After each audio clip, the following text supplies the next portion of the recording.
What is up, everyone, and welcome back to some more Higurashi. In the previous recording session, we kicked off Chapter 8, and it pretty much the entire time thus far, has been breaking down, like, Takano's backstory, seeing a lot more into where she got to where she is today, and it's it's been interesting. It has been interesting. Um, It just feels like there's still a big puzzle piece missing, right? Because we've seen a lot from like Takano losing her parents to Takano ending up in the orphanage to all the shit she endured while in the orphanage to being adopted by this professor that taught her father and what's the word I'm looking for, wanting to, I guess, fall after he passes. She wants to continue his research that he started because she believes he's such a good person, so she wants his name to be recognized and all the great research he did. And of course he was researching the Hinamizawa syndrome. And then we watched as she went to all these influential people to try to get support for this research. We watched the building blocks of the Irie Institute pop up. We saw why Irie was chosen. We saw Tomitake and Okunogi come into the fold. We've seen all these pieces. And still, after seeing all these pieces that we've seen thus far, I'm still sitting here like, something's missing. Because it doesn't, of everything we've seen thus far, knowing the end result of what happens with Takano, something's not making sense. Something's not clicking here. So I'm excited to see what that piece is, right? So even though everything I've seen thus far isn't quite making sense, it's the fact that it's not making sense that gets me excited for what's going to come next. But where we immediately left off is during one of these flashback sequences, and I believe there's no point looking at the log, I just loaded up the save. I believe she and her grandfather, quote unquote, are preparing for some kind of special guests where I believe the grandfather is supposed to give a big report on his research. So without further ado, let's just jump back into it, shall we? Just as I wish, the day is beautiful.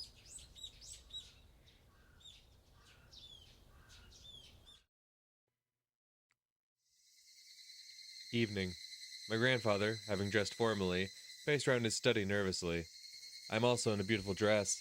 I've only worn it once before, at my piano recital. But I'm not nervous like my grandfather. His silly nervousness actually relaxes me. Are they here yet? Grandfather looked out the window. Then a black car stopped in front of the gate. Back then, a car was a luxury item. I don't think I even had one classmate whose family owned a car, so it only makes sense that the men coming out of the car look respectable. Grandfather and I ran out to welcome them. ようこそおいでくださいました。高野と申します。今日は本当にようこそ。お召し物をお預かりします。 I greeted them and filled the role that we decided ahead of time, though my being relaxed by my grandfather's silliness ended at that point. Both my grandfather and I were stiff with anxiety as we greeted them now that the moment was here. はじめまして先生。そしてはじめまして。いえ、お孫さんですかな。孫です。みよ、ご挨拶なさい。はじめまして、高野美代と申します。賢そうな子ですね。本日は小泉先生の代理で参りました。小泉先生は急な用事が入ってしまい、そのこと大変残念がっておりました。そうです。それは残念です。 The person who set up everything isn't here. My grandfather even had his treasured wine ready, just as they promised 2 weeks ago. 皆さん、ご紹介いたします。こちらは高野一二先生です。高野先生は戦時中、満州の貿易研究所におられ、伝染病予防分野の第一人者として活躍されておりました。また、戦地での栄養失調、食糧難対策として、合成食品や合成種の研究に特に顕著な功績を残されました。よろしく。はじめまして。お邪魔いたします。 The men are even older than my grandfather. They take off their hats one at a time to greet him. Their beards, expensive-looking canes, and glasses tell me they are very high up in the society. Grandfather bows to each one of them. それでは皆さん、どうぞ書斎へ。誇り臭い場所で大変恐縮です。どうぞこちらへ。みよ、皆さんにお茶の準備を。はい。 I wasn't nervous at all earlier, but now I think I'm the most nervous one. I'm not the one making the presentation, I'm not the one being evaluated, so it's ridiculous that I'm feeling so nervous. I don't know if I should use that as my excuse. I was so nervous that I knocked over the thermos I'd filled to the brim with hot water and ruined the black tea I'd chosen specifically for this day. I apologized to my grandfather and started to boil water again. I just needed enough for the guests. By the time I had cups of tea and cookies ready, grandfather's presentation was at its key part.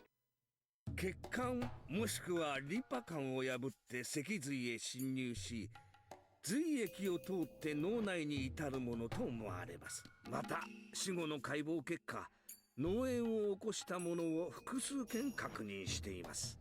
類似の症状をもたらすウイルスは過去の事例を紐解いても数種類あり、その中でも代表的なものは Grandfather said, walking between samples in formalin jars, pointing to several as he gave his explanation.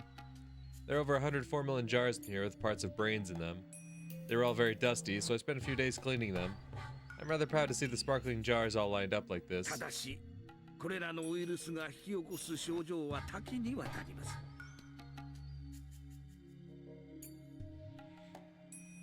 それが喉を自らかきむしる自傷行為。さようです。これについては死亡直前を知る兵士たちの目撃情報から分かっています。この自傷行為はこれまでに知られてきたどのような病状にもありません。ひなみ沢症候群独自のものです。また末期患者にしか見られない行為であることから、これは一部の感染症に見られるのと同じエクソダスであると考えられます。感染者の体内で十分に成長し、幼虫を繁殖させた後、ウイルスは体外へ脱出し、次なる感染者を探すのです。ではその血液にはウイルスもしくは陽性が満たされているわけである。貿易の知識のない現地の兵士がそれに触れていたならばにもかかわらず、ひなみ沢出身者以外のこれについては潜伏期間その他を疑ったのです。ひなみ沢という地域だけに限定していることから考え、現地の特殊な気候その他があると考えられます。また辞書で詳しく取り上げておりますが、ありえないですよ。ウイルスに社会性があるなど聞いたこともない。いえ、ですからこれこそがひなみ沢症候群の画期的な発見の一つでありまして。 The elderly gentlemen mumbled to each other while pointing at the data. With that, I finally realized things aren't going too well. 高野先生のご考説を賜りながらまず申し上げて、脳内に潜伏したウイルスが人間の思考は極めて高度な神の芸術ともいえる脳で作られます。また思想というものは人間の思考の中でも非常に上位のものであり、現在の地球上においては人間にのみ許された高度な能力です。それに介在するウイルスがいるなど考えられませんよ。同感です。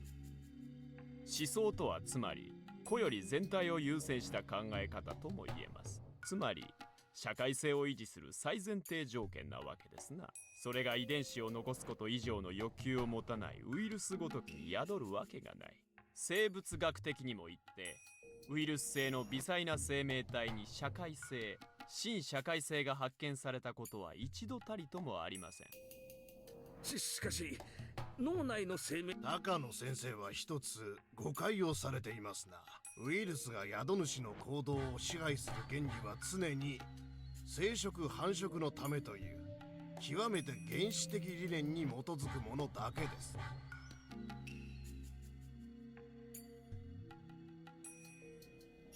ハリガネムシに寄生されたバッタの受水自殺がいい。ハリガネムシは十分に成長すると水生となります。その際、宿主であるバッタを水辺へ誘導して溺死させ、その体内から水中へ脱出する。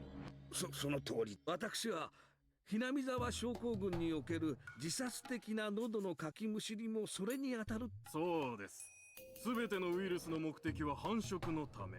そんな存在が神の芸術ともいえる脳に潜伏し、いやいや、潜伏すること自体は別におかしい。寄生し人間の思想に影響を及ぼすなんて、はっきり申し上げて妄言です。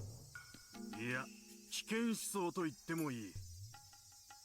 ひなみ沢という村が閉鎖的文化から独自の信仰を生み出したこと自体はそう不思議には思いません。日本各地に散見するよくあるケースです。だとしたら日本中のそれらの文化は全てウイルスによるものなのですか？それらは文化的なものであってひなみ沢の件に限ってはウイルスによるもの。 I mean, why can't it be a mix of the two?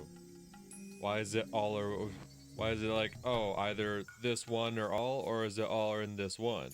その区別をどう立証されたの Like, ですか？ bitch, have I been studying the other villages? Like, I don't give me the funds to study other villages. I don't know. Maybe I'll have a proper answer for you.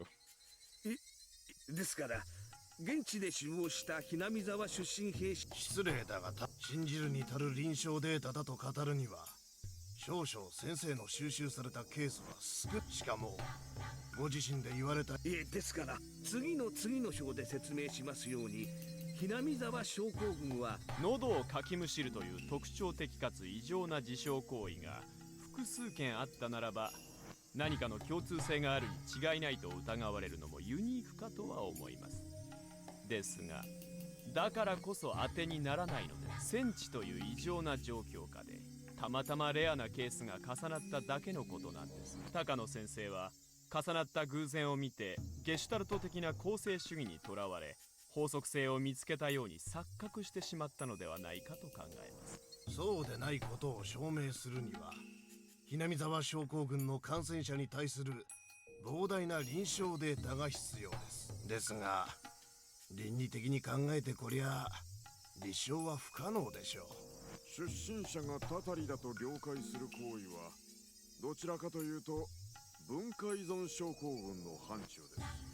それに対しウイルスによる意識支配を重ねられることは失礼だが、高野先生はユニークなひなみ沢の信仰に心酔し、その結果ご自身が文化依存症候群に取り込まれてしまっているのではないかと考え、いえいえ、神秘的分野を研究する人間にはよくあり得ることですよ。我々も日々気を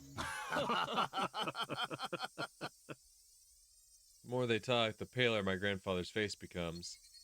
I was just stunned myself. We've never heard of parasites like that. That's impossible. It was just a coincidence, and there isn't enough data. The talk goes on and on. Every time grandfather says something, they dismiss it like that. Before he knew it, my grandfather could only hold his silence before their criticisms. ただ、どんな発見も最初は理解されないものです。I did mention something 高 similar. 野先生の研究もそのうちの一つでないかと考えます。当時どんなにバカバカしいと思われていた研究でも、その後真実が解き明かされ評価を改められるというのもこれまた。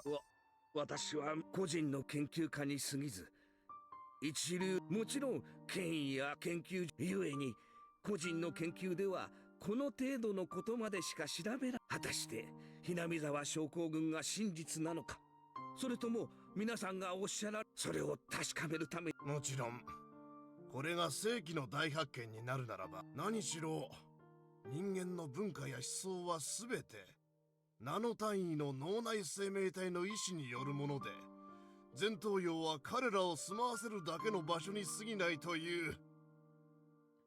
ひなみ沢症候群が存在し、その感染者が感染によってそのお社様信仰というものに組み込まれることがもし地球上に存在する全ての宗教、いや文化国境さえもウイルスで説明できるかもしれないんですから。その話の壮大さはとてもユニークです。高野先生は我々のような人間にひっそりと論文を読ませるより、それで本を書かれて一般大衆に発表された方がよろしいでしょうな。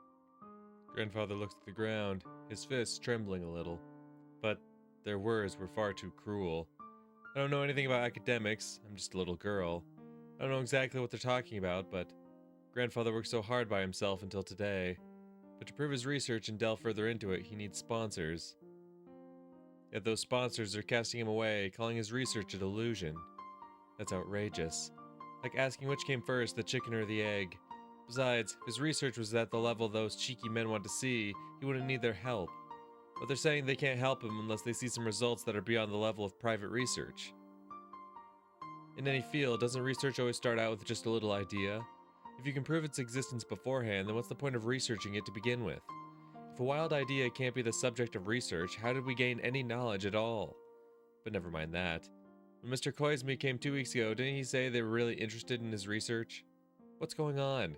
This is the complete opposite of what he said.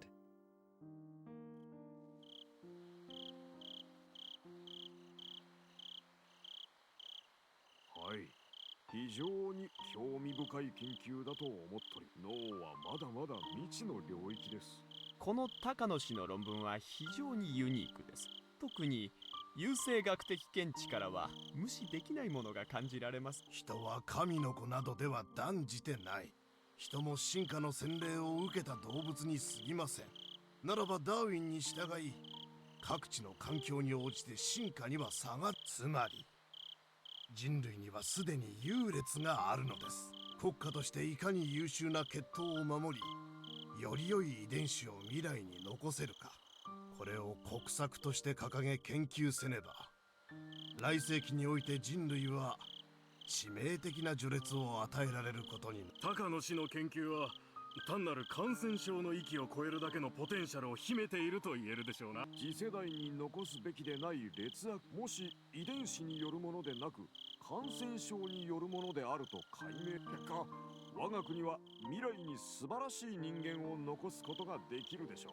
優生学的見地から高野氏の研究は早急に取り組まれるべきです。これは世紀の大発見になる可能性がありますぞ。もし More 感 praise 染 of 症疾患 lobotomies. と That's 個 what we 人の need. 資質の因果関係が立証できれば、ノーベル賞どころでは済まんでしょうな。小泉先生、この度の貴重な機会に深く感謝いたします。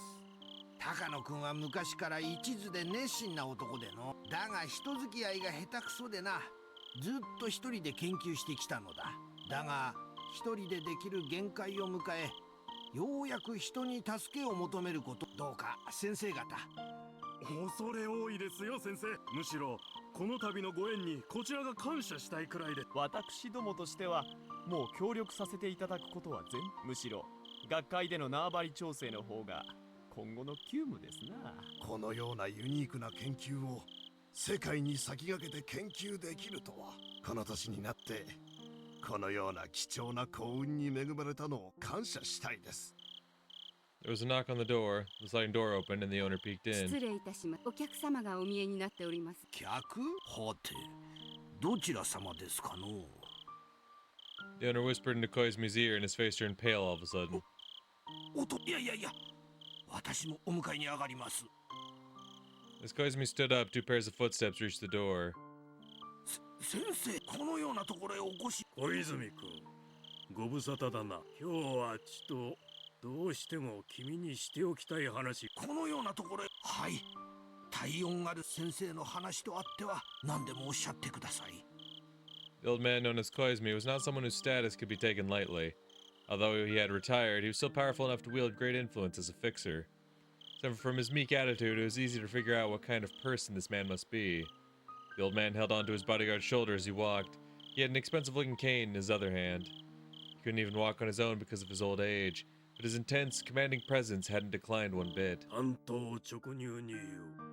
君の友人の研究な。あれ、やめさせなさい。はと申しますと。小泉君、ひなみ沢症候群は墓場まで持ってかなきゃならん。あれに手をつけちゃな。あれを調べるとな、藪をつついて蛇を出すかもしれん。しかも太くてでかい蛇をな。君がこのままガブリとやられるのを黙って見とるにはちょいと君の小耳に入れてやろうと思って、連れの先生方にはどうだ、ちょいと向こうの部屋でわしと飲まんか。はい、お供させていただきます。Cosme realized that he was being pressured. He didn't know which direction it was coming from, but clearly the authorities weren't comfortable with the research on Hinamizawa's syndrome and were trying to stop him from supporting it. 小泉君、分かっているかね？この研究はパンドラの箱だということを。まったくのよまい。本日私どもがお邪魔したのは、本来ならば本日お邪魔するにも値しない内容だったの。徒労ではありましたが、来て正解。あなたに適切なアドバイスを。あなたは余生をこんなことに費やされるくらいなら。Take a bonsai. いいですぞ、盆栽は。同感です。こんな書斎にホルマリンの瓶を並べていても不健康なだけですな。しかし実にユニークな内容でした。あなたさえ良ければ出版社の社長を紹介します。大衆にはこのくらいの刺激があった方がウケるでしょうからな。They aren't even trying to hide their hostility. They're laughing at my grandfather, denouncing him, and saying things to denigrate not only his research, but his personality as well. They're simply trying to provoke him. Any response would just be giving them what they want. Even in this very moment, grandfather tried to remain a noble researcher and a proud human being. He's no longer trembling. On the contrary, he apologized to them for taking up their time, and told them he had no intention of keeping them any longer. この論文はお返しします。もっともこれを論文と呼んでいいなら、学会もどれだけ気楽なことか。One of the elderly gentlemen tossed it back to him. Grandfather couldn't catch it in time. The article he worked so hard on fell onto the floor, and the papers scattered all over the carpet. The elderly gentleman left the study without even apologizing for it. Okay, that's a bit fucked.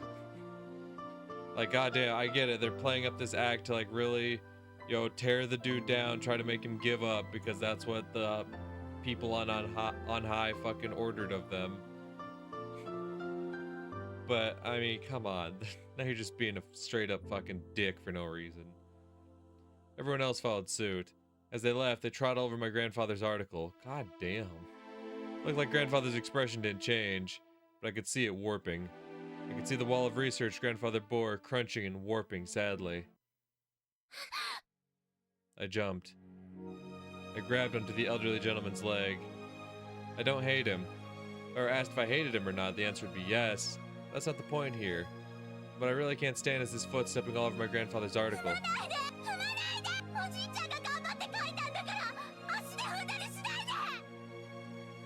I just want to move the foot that's standing on his papers. But the foot doesn't move no matter how hard I push or pull, as if it's rooted to the floor. I felt someone grabbing me from behind. It was my grandfather.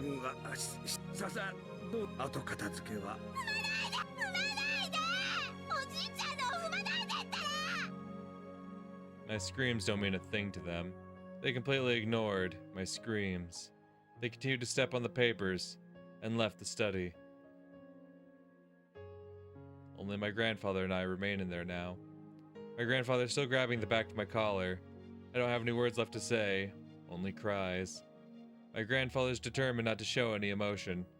He doesn't even open his mouth, so I have to cry for him. Just then my grandfather slapped me in the face. That startled me.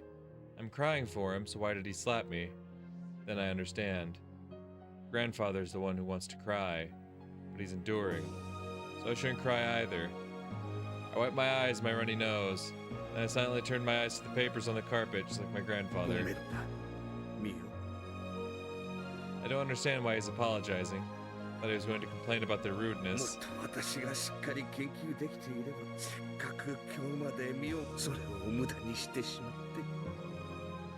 How courageous he is. Even after that disaster, he's still concerned about me. I shook my head and put my hands on the floor. Tried to gather up the papers, but then they began to fall. My tears are overflowing again, blurring the ink on the papers. These are all handwritten by grandfather. He was so happy that finally there was someone who understood his research. He was so happy he spent all night writing these. But they stepped on them. They might as well have stepped on my grandfather's very soul. 私の研究がまだまだ足りなかったんだ。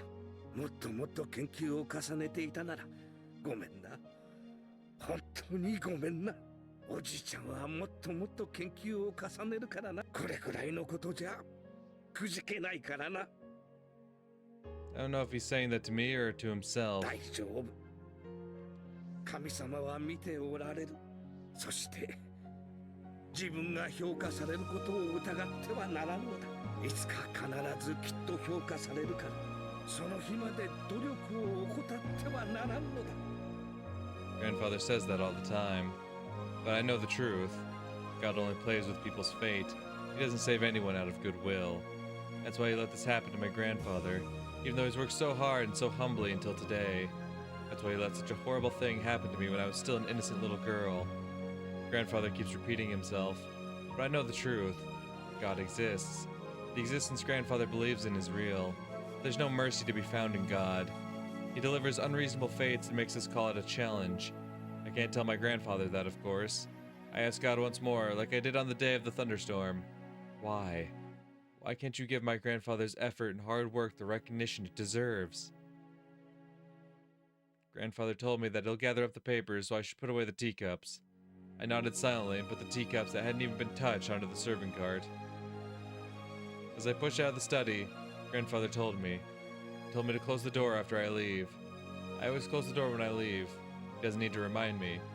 That's what he wants, so without saying anything, I closed the door. Then, as I walked away from the study, I heard my grandfather sobbing. Tears filled my eyes once more. Sadness and disappointment. I almost felt angry with myself for not being able to do anything for him. Then I felt a cool breeze on my wet cheeks. The breeze was blowing in from a cracked open window. The curtain was flapping gently in that breeze. I heard the cry of the Higurashi. As I listened to them, I calmed down gradually. If I can ease Grandfather's pain by crying, I'll cry in his place. But that won't help. On the contrary, he started to cry because I did. I'm being useless here. I remember that day. I remember the reason why I'm alive now. If he hadn't come and saved me, I would have spent the last days of my life lying in the corner of that bathroom as a human-shaped piece of meat. Grandfather saved me. He gave me back my rights. The right to walk, the right to stand up, the right to wear clothes, the right to eat, the right to speak, and the right to think. In other words, the right to live as a human being. Grandfather took action right after he got the phone call from me. He found my house, and he found out which orphanage I was sent to, after struggling through the sloppily filled records of the public office. Then he saved me. Of course, he was working on his research then. He spent his precious research time on saving me, a perfect stranger. I vowed that if his heart failed, I'd rip my heart out and give it to him. But of course his heart is fine. So he doesn't need a heart. He needs something else that's equally important. That's something only I can give him in this whole world. I clenched my fists and held them so tightly that my nails left marks. I now know what I'm supposed to do with this new life as Mio Takano. I finally know. I know the reason why the new me was born. I know the purpose of Mio Takano.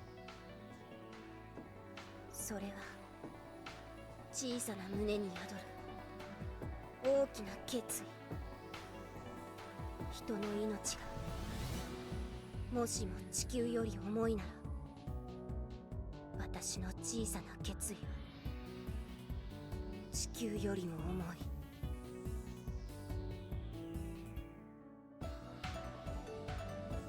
I thought I knew of my grandfather's greatness, but I actually didn't know the half of it. For me to be able to really help him, I have to reach his level. All my lessons lead back to my grandfather. There wasn't a single subject I could ignore. Right now, studying hard is what I can do for him. 教師生活をして長いが、君ほどたゆみなく勉学に勤しんできた生徒は見たことがない。かといって決して勉強のみに視野が狭くなることなく、社交性も身につけ、多くの友人を作った。勤勉なのは勉強することでしか至れない。私の社交性をおろそかにしないのは、孤独な天才があまりに無力であることを知っているからです。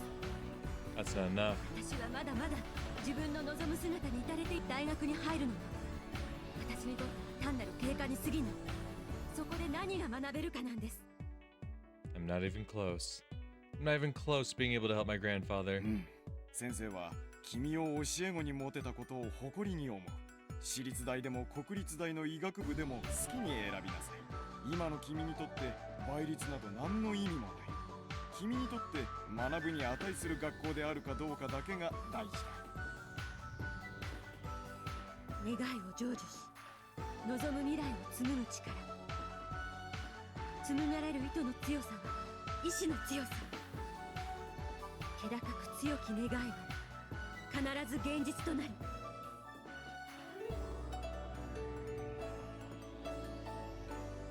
Do I have what I need to be able to truly understand Hinamizawa syndrome and help grandfather in his research?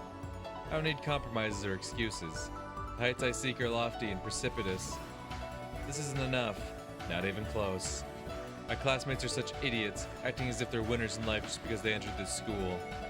A college is simply a place to learn what I need to know. If this self-proclaimed best school isn't worth my time, I'm not interested. まさか最女のあなたが伝染病圏に来られるとは思いませんでした。あなたほどの方なら引っ張りだこだったでしょう。てっきりもっと見栄えのいい研究に関心を寄せられると思っていました。私が学びたいこと、私は今日ここで学べる資格を得るために勉学に勤しんできました。そんなことはありませんよ。入学試験を第1位で突破したあなたを拒むはずもありません。ようこそ伝染病圏へ。嫌われがちな学問でね、研究者はまだまだ少ない。だから他の学問に比べて未知の分野が多いのです。 That's quite true. The study of parasites is a mysterious world. Or rather, it's an ignorant one. An ignorant world where the preconception that parasites can't possibly control humans pervades. And those ignorant people laughed at grandfather and stepped all over his article. 伝染病の世界にはまだまだ解き明かされていない未知があります。私はそれを解くために、それを解こうとする人の力になるためにここまでやってきたのです。実現の約束された願いはもはや願いとは呼ばない。それはつまりもはや運命。私が紡ぐのは運命。運命は個人だけじゃなく人を、世界を支配する絶対の力。 That is an interesting sentence to say. Talking about she's the one who controls fate, and then like in the last chapter, Keiichi kept saying shit like fate is something paper thin that you can tear right through and alter. Like, very interesting to see these two ideologies clash like that. Learning isn't enough for me. I have to be able to research with my grandfather, and so I don't ignore the means to gain the help that my grandfather couldn't get. Grandfather's research isn't complete just when it's finished being written on a desk. I need the help of plenty of people to present it to the world, so his great work will be praised by many. そうです。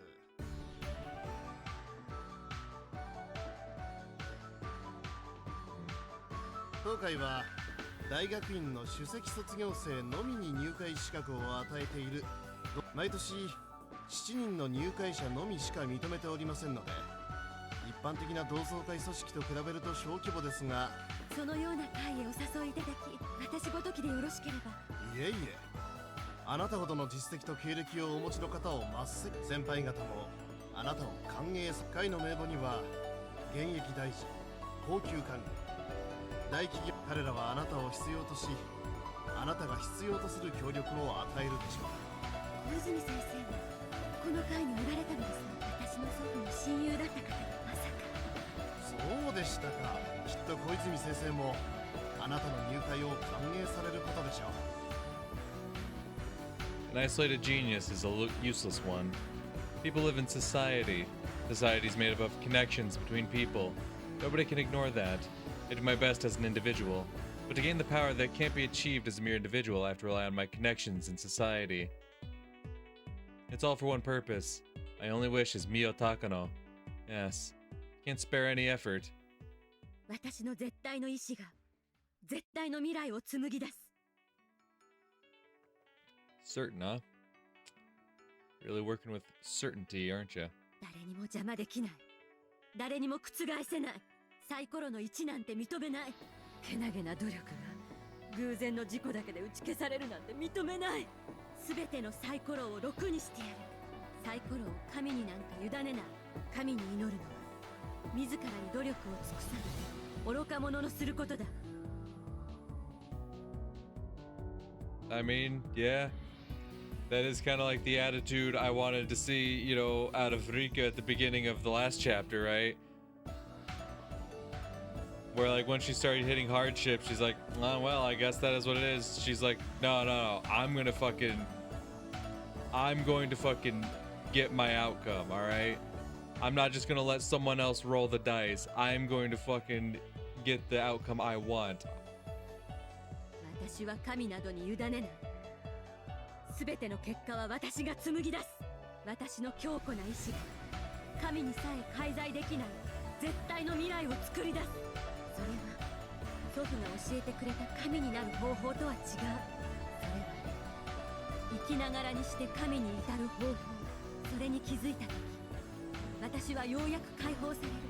それは両親を失った時の、そして論文を踏みにじられた時の。そう、私は神の域を超えるのだ。祖父の研究を認めさせてやる。 See, and then you come back to that. Right? When she does all this, like, God talk, I'm like, okay, that definitely aligns with what we saw, right, in the end of the last chapter. But then she once again brings up, I'll make people recognize grandfather's research. Like, that seems to be a driving motivation for her. But no one's gonna recognize his research if you bury it. Like, I mean, I guess you made the higher-ups acknowledge it. I don't know. Maybe that's what she's going for. Not necessarily public acknowledgement, but like the higher-ups to acknowledge it. Be like, yeah, no, we had to take out that whole village because of the Hinamizawa syndrome. It's a very real thing that we had to do. Like, fuck, I guess, but like, I don't know. それは私が望む未来。約束人々、祖父の論文を奪い合って読み合う。かつてないがしろにされ踏みにじられたその論文を、たとえその日を待たずに祖父に死が訪れたとして、その程度の運命に私が泣くことなどないのだ。だって祖父はすでに私に教えてくれている。たとえ死んで土中に埋められた身であっても、私が祖父の偉業を完成させ、その時祖父は復活を遂げ神となり、それは永遠の絆。神がいくらサイコロの1を並べようとも、両親を事故で失った日から私の人生は全て。でも私はそれに負けず、サイコロの目など、サイコロの目は私が決める。運命すらもくじけぬ絶対の意志で。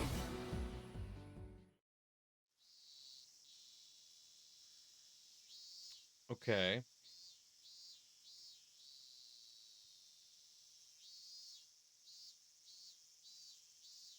診療所はいつ開くんかいね。クーラーがついてるとええの。来月にゃ診療開始っちゅ書いてあった。すったら若い先生だとええの。God damn, what a laugh. I heard some old ladies talking amongst themselves when I was going up the stairs to the shrine. The idiot clinic is already completed, and it's waiting and ready for opening day. The state-of-the-art equipment has been delivered, and the research is waiting to begin as well. Irie, too, is standing by in top form. He's almost as passionate as I am about Hinamizawa syndrome. The Mountain Dogs, the counterintelligence unit to support and protect our research, are already stationed at a dummy company somewhere near Okonomiya. They're getting in touch with various public institutions. Everything is going well. The only thing to worry about would be the rumors about the Hinamizawa Dam construction plans. There's rumor that the Ministry of Construction is pushing through a dam project that will submerge all of Hinamizawa, but they're under pressure from several groups. None of my contacts have much influence in the Ministry of Construction, so things aren't going well. Even if applying pressure doesn't work, there are other measures, so either way it'll come to a deadlock. Okay. So that definitely makes sense why the Mountain Dogs are the ones that end up kidnapping the minister's grandson then. That definitely checks out then. Because obviously, if Takano is so passionate about this research and wants to see it come to fruition, then the idea of like once she opens this clinic, there's all this talk of like this dam project and completely flooding the village and whatnot. She's like, hell no, I can't let that happen. I've spent all this time building up to being able to, set up a clinic here and start researching this syndrome, and now they just want to flood it? Like, no. So of course she'd go to extremes such as kidnapping a political official's child or grandchild in order to try to, make a change happen. I totally get that. That makes sense. So there has to be a different turning point, which, I mean, it might be. I gotta imagine it's gotta be the start of the mysterious deaths, right? That's gotta be like a turning point. There's gotta be a turning point somewhere. There's gotta be something in her that changes.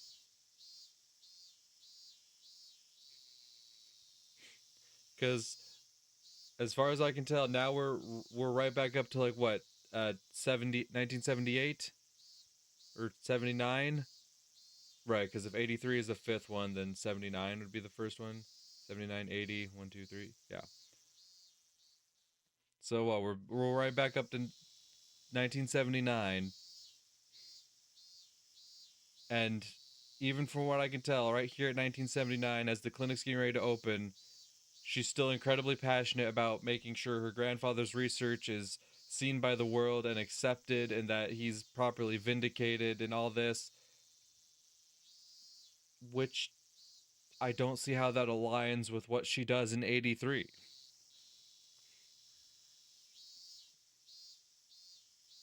I'm not being optimistic. I just know that's how it'll end. I will conduct research here in Hinamizawa. I'm going to accomplish that with my absolute will. That's why, even if God rolls a 1 on the die and says that he's going to submerge Hinamizawa, I will not be afraid. I wouldn't trust my die to God. I'm the one who's going to pick up the die, and I'm going to roll a 6. I ain't come to the shrine to declare war on the god of this place. I came because I know that you can get a great view from up here. I walked by the shrine, headed to the spot I found last time I visited. It's the perfect spot for overlooking the entire village. The strong wind reminds me that I'm the only one at the starting line. That I'm only at the starting line, and that there will be a headwind before I reach my goal. I looked over the village without faltering in the wind. Grandfather approached the syndrome from a medical point of view, but he also approached it from a folkloric one as well. The strange belief system in this village is proof that the existence of Hinamizawa syndrome was already known of even in ancient times.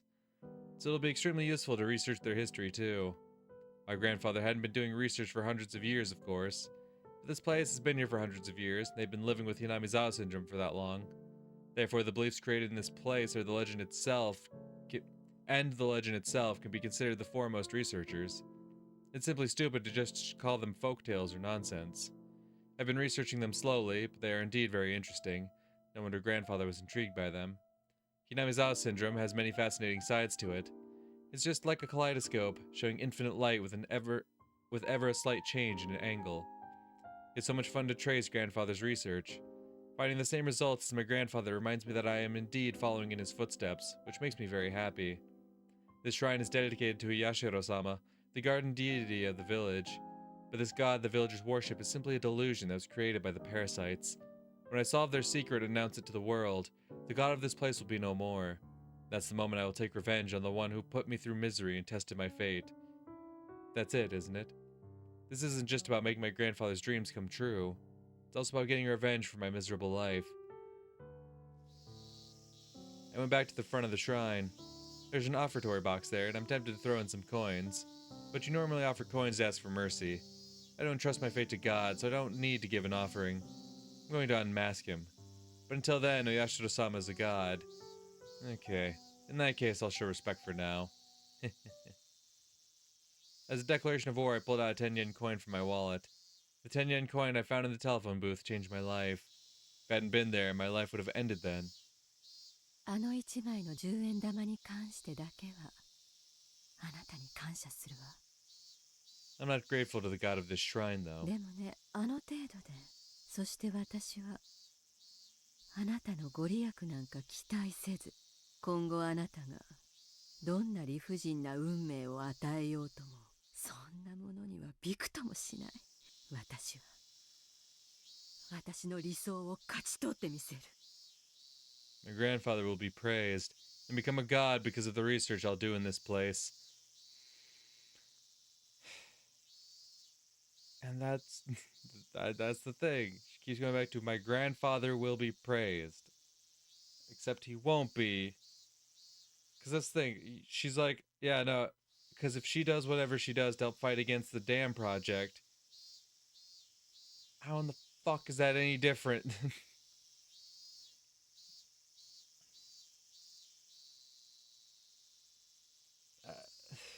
The whole evacuation scene that we see at the end of chapter 7, right? It's like, if anything, that's worse. Because at least with the dam project, you're giving the civilians a chance to leave, you know? Is that just her being like, yeah, my research is done, bury them? Like, I don't... But we know that's not the case. Because that's the thing, everything is like all buried in hush hush. Like, if this were something that was made public, right, the Yanamizawa syndrome and why what happened at the village happened, then there would be no legend of the great disaster and the volcanic gas eruption and Akasaka going back years later trying to investigate the truth of it. Clearly, grandfather's research was never made public. He was never praised for it. Like, I will defeat the god of this village, become an existence above even い gods. つから私は祖父がいつも神様を引用した話ばかりするからかしら。 Here, this is the 10 yen coin you gave me before. My debt's paid off now. You just keep clinging to your throne and tormenting people with your trials, while I fight my battles to knock you down from there. And so, I chucked the 10 yen coin I once borrowed from God into the offertory box. For a moment, I couldn't understand what happened. The 10 yen coin was supposed to fall into the offering box, but how can I explain this? That's not what happened. I aimed correctly, for certain. Who could miss an offertory box anyway? That's not it. Because the 10 yen coin stopped in midair, as if it got stuck in a spider web. Then it bounced back to me and fell by my feet.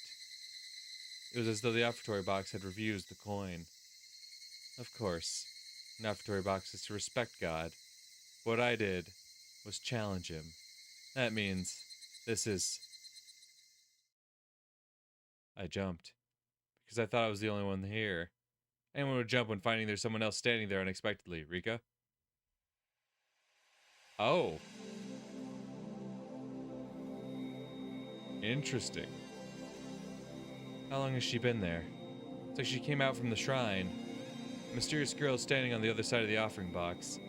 She's wearing a shrine maiden uniform, so she must be one of the caretakers here. That's what I thought too. But there's something else about her. She's not just one of the shrine caretakers. She's the shrine itself. Because the girl is staring into my eyes. No, she's glaring. I smiled back fearlessly. I think she heard my words of challenge to God. She's wearing that expression on her face because of that. The words came out naturally. あなたがここの神様に。 The girl didn't nod, but I took that as a yes. What a contradictory feeling. I'm rejecting the god of this land, denying its very existence. Yet I don't doubt this girl is that god. The girl opened her mouth to speak. 強い意志は そうよ。 That's what I say to myself often. I've never said that to anyone or quoted it from anything. So under normal circumstances, I should be surprised to hear this girl say that. This girl isn't human, so I'm not surprised. I replied to her. 神は運命にサイコロを振り、でもその力が強ければ強いほどわかる。人は極限まで努力を積み重ねることで誰にもくじかれることのないくらいに強固な意志を持つ。はいよくわかりますのです。揺るがない信じる力は。そうよ。それはつまりサイコロにてもてなそう神々の干渉を排して自ら運命を切り開く人間の惨禍。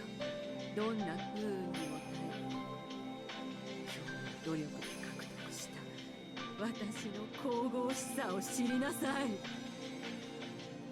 Spiteful laughter flowed out of my mouth. The girl's face displayed a strong will of her own. Her expression didn't even change a bit. 僕はようやく分かりましたので、何度繰り返しても決して覆あなたの強固な意志の力よ。そうよ、強い意志、鋼のように鍛えられた運命。それはすなわちそれを幾百年を生きる僕たち認めますね。あなたは限りなくそれは怖い。 The girl glared at me with her eyes half shut. No, it was more like she was proclaiming something to me, while displaying her own strong willpower. 僕はあなたに負けない。 Listen, I am totally here for the Hanyu redemption arc. I'm totally here for it. Come on, girl. かつて僕たちはどうだったから僕は地に落ち、でも信じる力が私の強い意志が作り出す運命。道理ね。 Because that's the law of this world. Strong will can make a desired future 僕 possible. たちはあなたの意志の強さに負け。古き神の座に執着するあなたの意志が私の意志に勝てるか。神は人を試すが、人が神を試してはならない不条。だからあえてあなたを試し、お前の意志の強さが私の意志の強さに勝てるかどうかを試してごらんなさい。 That's clearly a declaration of war from me to God. This is the beginning of my revenge towards God, who put me through so much misery. And this girl, this God, is accepting my challenge directly. 僕はあなたに比べて Ooh, あまりに angry 響くだけれど Hanyu. Oh. Goddamn, that low note, that first low note, like, really fucking hit you, like, boom, like, damn. あなたに比べてあまりにできることが少ないき、たとえ僕の意志の強さが。そうね。私は圧倒その力を得るために貴様ごとき小娘。分かってる。あなたの強大さはそれに比べて私やでも私は諦めないことを選ぶこと。三途の河原で永遠に石を積み続ける。気が遠くなるほどの長い時間、そして河原に石が積み上がった時、私たちはその川を越えることができ、その時こそこの長きにわたる運命の戦いに決着がつく。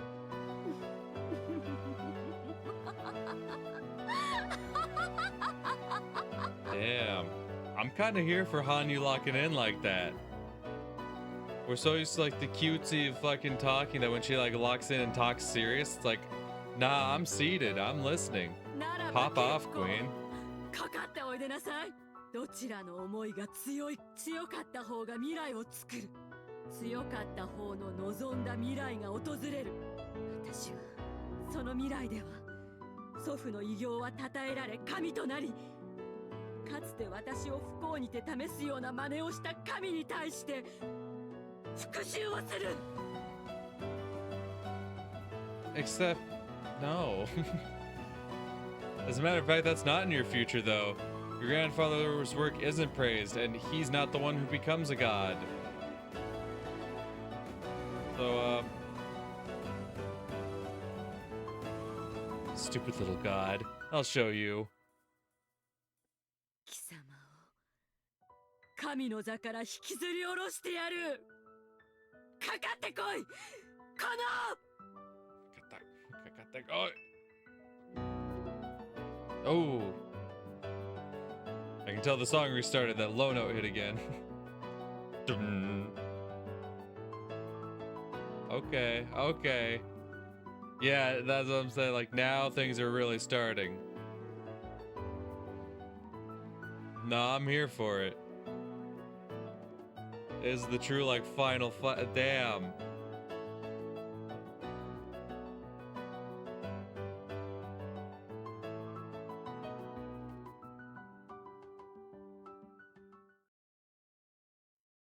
Damn.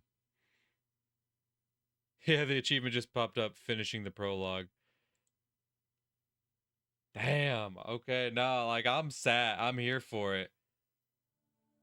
I truly wasn't expecting that. Like, that's how the prologue ends, is a confrontation between Takano and Hanyu, like, fucking going boss mode.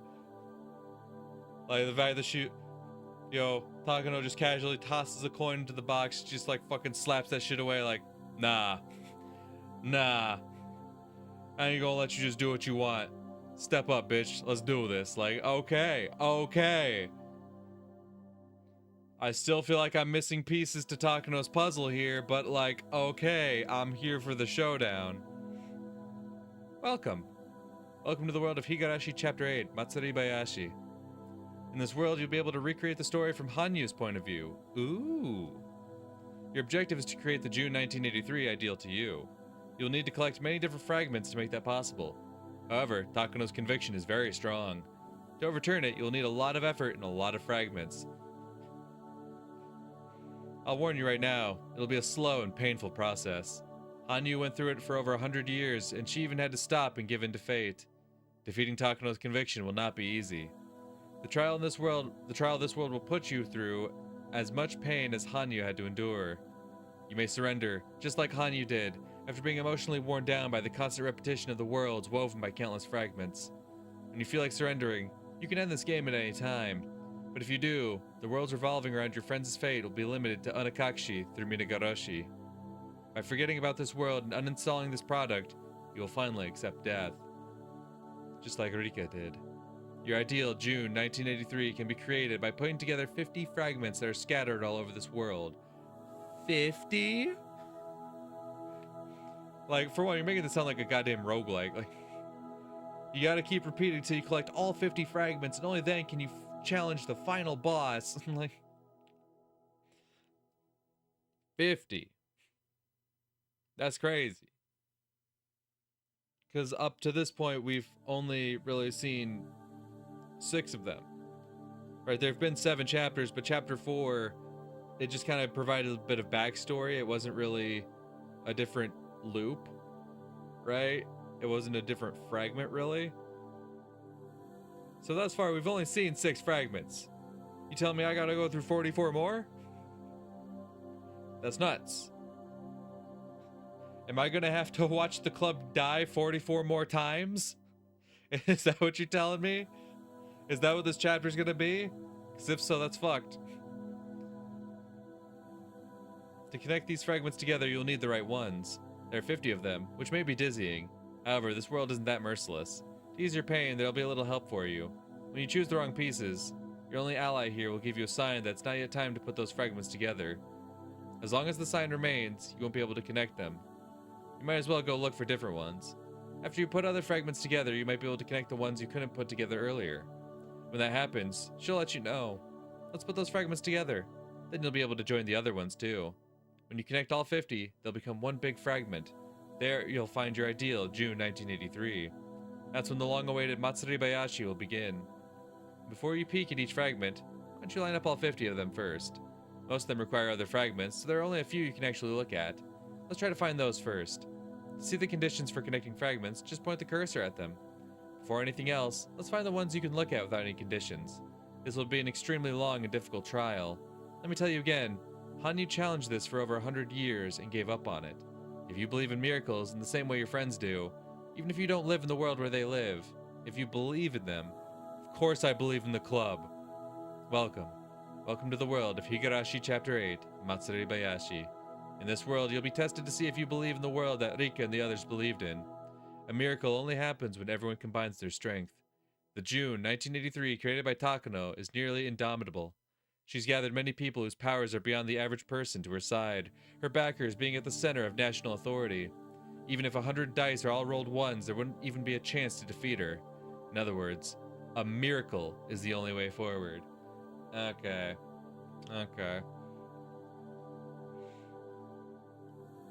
A miracle happens only when everyone combines their strength, and you are one of them. Are you ready? I'm more than ready. The key to a long journey is not to pressure yourself too hard. Well, let's take it at a light pace. I'll work while drinking my usual wine. I'll stick with coffee, thanks. Shall we begin? You have all the time in this world. I mean, I have like 2.5 hours today.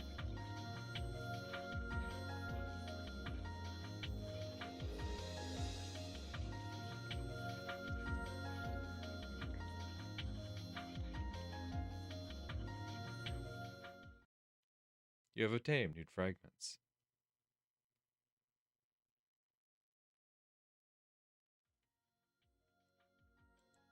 Connecting fragments.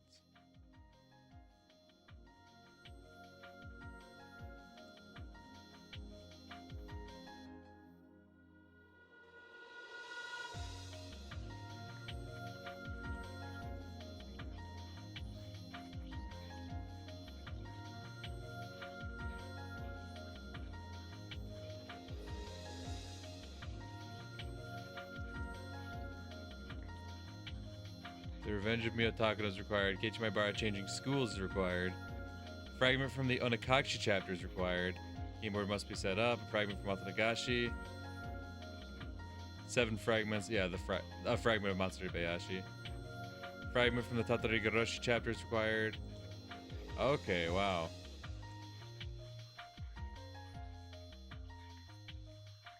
This fragment is required for... Oh, I see.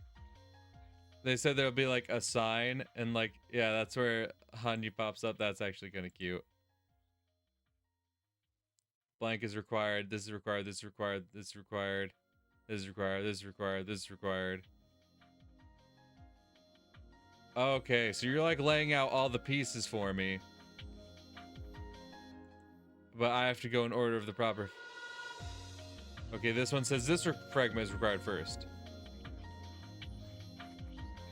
The queen carrier must be willing to participate. Required, required, required. The research needs to hit its first snag. A bet. Oh, the death of Satoshi's aunt, I see. Okay, so it's kind of like showing me all the mysteries then. A murder with a dismembered body, so like the truth of what happened that night. This will be like the truth of what happened to the aunt. I see.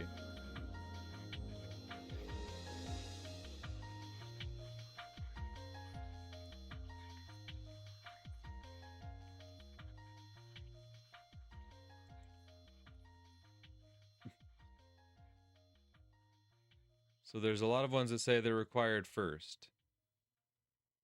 All right. I mean, well, I guess Hanyu shows up here too. So I guess Hanyu showing up doesn't necessarily indicate that that's what it needs. So I guess we'll start with anything that says it's required first.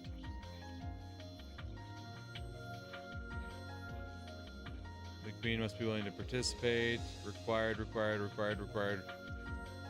Death of the aunt. Dam construction operation withdrawal. I guess we'll start with dam construction operation withdrawal. 遅くなって申し訳ございません。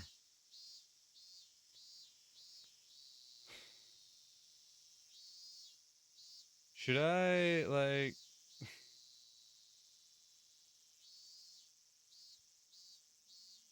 should I like have like a document ready? Should I be like writing shit down? I feel like I should be writing shit down. I'm gonna write shit down. I'm gonna write shit down.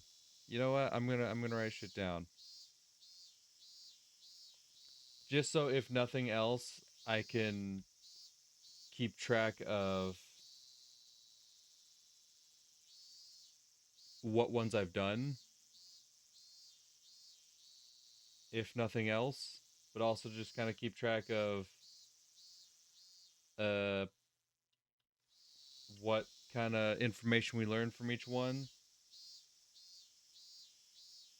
So the dam construction withdrawal, that's what we're on right now, huh? 今日はどういうわけか患者さんが多くて多くて。お疲れ様です、イリエ兄さん。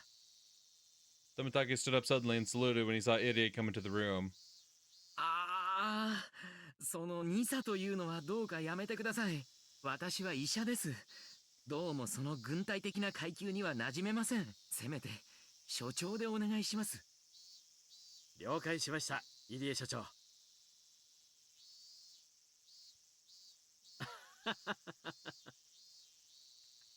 Tomitake, of course, knew that Ide didn't like to be called Lieutenant Colonel, so it was something of a joke.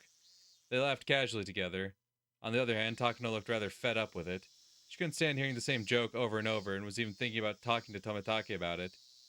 But she didn't want to hurt his feelings, so she simply never had the chance. Maybe it's because of how Tomitake pronounces it, but she keeps hearing Risa, Lieutenant Colonel, in Japanese, Nisa. Once she heard it that way, she kept hearing Irie Risa every time Tomitake said it. When Takano told Irie about it, he had a good laugh. Today was just a simple meet and greet, and tomorrow was the actual meeting. Tomitake had already arrived, but there would be more inspectors from Tokyo at the meeting, waiting to hear about the progress that had been made. それはそうと、ダムのことで村中が盛り上がってるみたいですね。それはもう村中大変な騒ぎですよ。私も役員として自治体の地元説明会に参加してきたのですが、土星と馬星のそれはもう賑やかな説明会となりました。After the basic Hinamizawa Dam project was announced, the village was consumed with uproar. The government retracted their plans for concessions rather early on. They made their aggressive stance clear. They want the locals to take advantage of them by showing their willingness to compromise. However, that backfired horribly. As they had historical ties to the land, the government's actions only made their bond stronger. Neither the government nor the locals wanted to back down. ひなみ沢の人は気性が激しいですものね。やっぱり鬼の血が流れてるからなのかしら。笑い事じゃない。あの説明会に夜中まで付き合わされた方の身にもなってみてください。それはお気の毒でしたね。いや、本当に笑い事ではないですよ。ダム計画はどうなってるんですか？本当にこの村はダム湖に沈められてしまうんですか？それについては東京の方でも圧力をかけています。表向きは騒ぎになっていますが、実際の裏方ではかなり屋台骨がぐらついているはずです。その圧力が早く効くといいんですがね。村は朝から晩まで賑やかで、村人の心もこのところすさんできたように思います。診察に来るお年寄りに捕まってたっぷりと反ダム論争を聞かされる時がありますよ。付き合わなければいいのに。入江、そうもいき、私は研究所の所長である以前に話を聞くのもケアの一環ですので。それはとても良いことです。感服いたします。私は東京の皆さんがうまく圧力をかけてくれて、いずれはダム計画を撤回してくれるものと、村人にとっては先祖代々から住んできた土地を追い出されかねないと。立ち退けと言われても引っ越せるほどのお金もなく、立ち退き保証金の額の釣り上げが狙いだったのかもしれないけど、こうなってしまったら穏便に決着というのは無理かもしれませんわね。かつては保証金に納得して立ち退きに応じようという人たちも御三家の園崎家が強硬意見で村人をリードしてましてね。国との対決姿勢を煽っているようなんです。凱旋者みたいなのがよく騒がしくしてますし、ビラやらチラシやら、ここに住む人にとっては気持ちはわからなくもありません。そういう意味では思惑は多少違うかもしれませんが、撤回されればこの村もすぐに落ち着きのある。もちろん分かってます。それについては東京の方で交渉を進めておりますので、もうしばらく。東京の方で噂を聞いたんですけれど、建設省の方になかなかうまく圧力。いや私ごときでは詳しくは知りませんが、水面下調整がうまくいっていないのではという話も少し聞きます。Takano had powerful people supporting her, but they didn't control all of Japan. There were some things they excelled in, but also other things they weren't too good at. Finding a way to put pressure onto the Minister of Construction fell into the latter.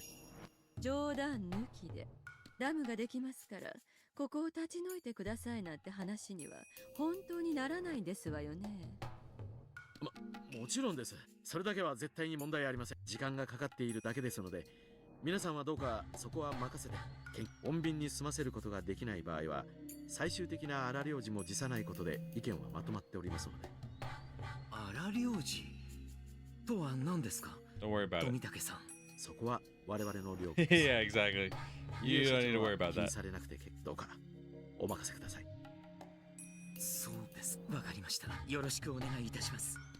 You take care of your hospital business. I'll take care of the not so hospital business. ダム計画は絶対に撤回されたってそう決まっているんですもん。As Takano giggled, Tomitake laughed too. However, Irie couldn't understand what was so funny, so he felt left out.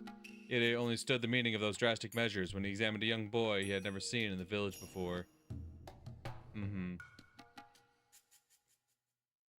Okay.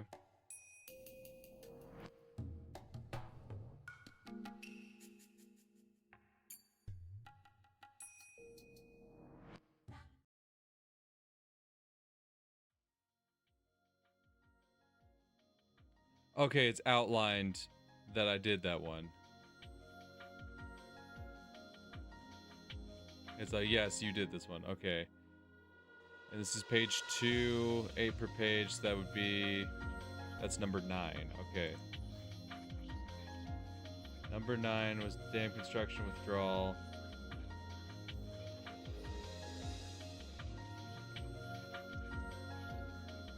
And pretty much what we learned from that is that the villagers are all agitated due to all the bullshit going on, but Tokyo has plans to put an end to that, which obviously leads to the grandson getting kidnapped. So like Tomitake and Takano like aren't worried at all about it, but Irie is because he's kind of left out of the loop. That's what we've learned from it thus far. All right. Distrust of the mother of a queen.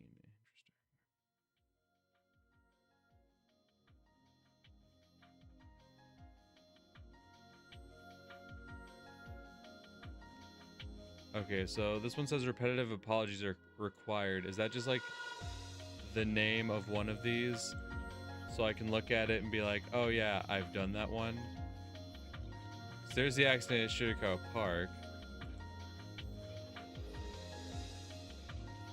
The old guy.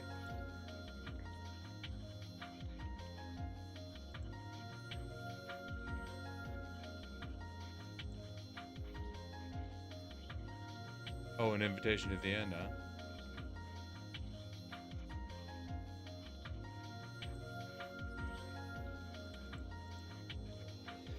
No, there's not one called repetitive apologies. So it's like, you look at the one where it's like, repetitive apologies are needed. Are required. It's like, that's not the name of one of these fragments, so it's something we kind of have to figure out from a different fragment, huh? Any other first ones? Any other first ones? Page 2? Page 2, Irie. Okay, or page 3. So this page 3, that's 17, 18, okay, number 18.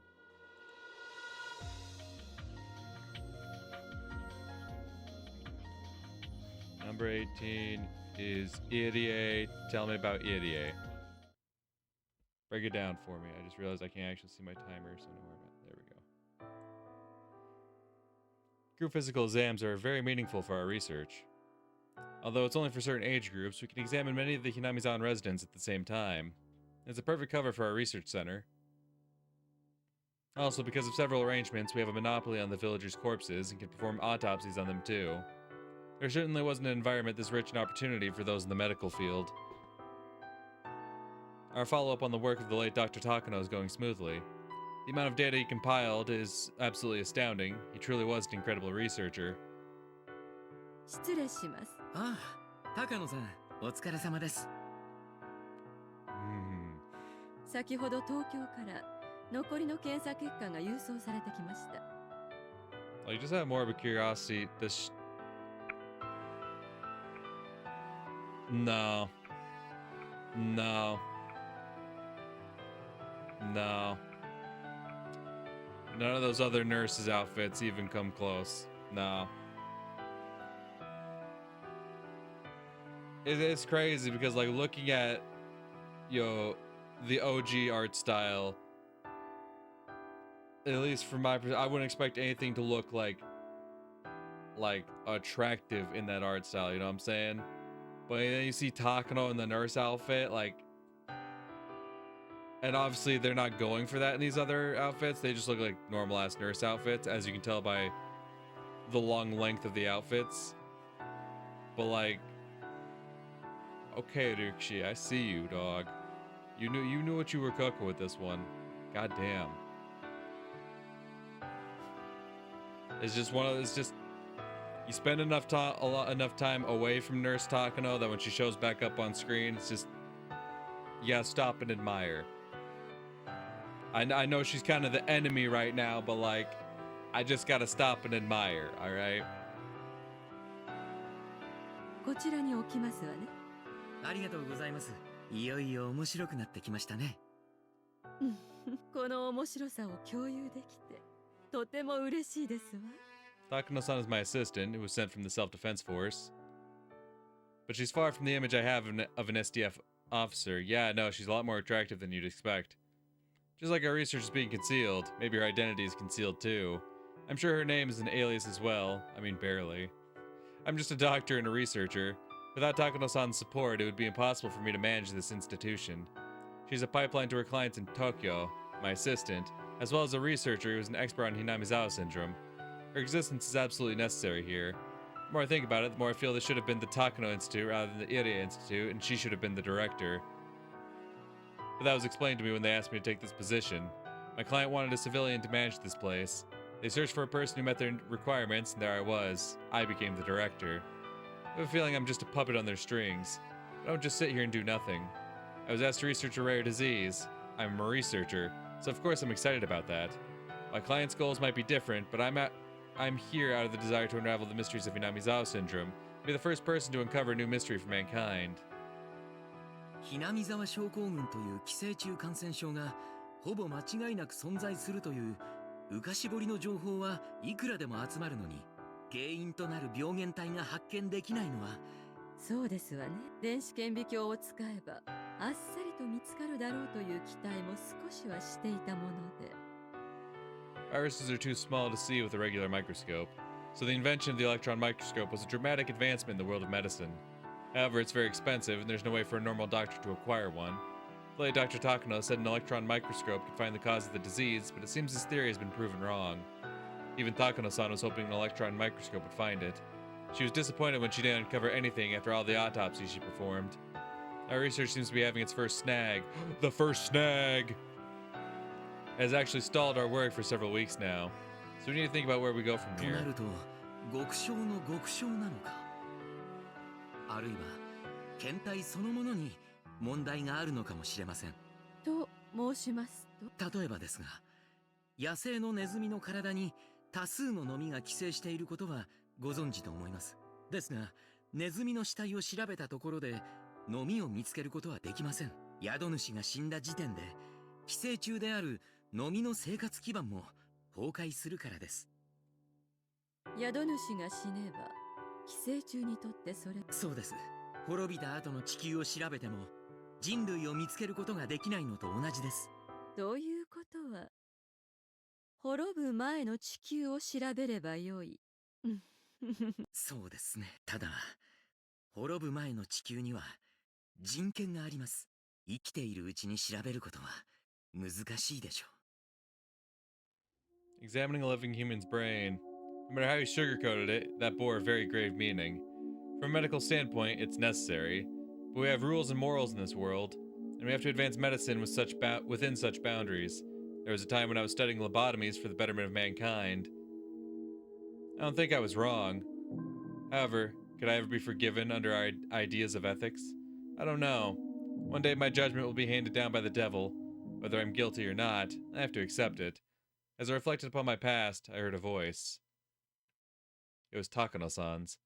It was very clear and simple, yet it struck me with surprise. わかりました。滅ぶ前の地球を用意させましょう。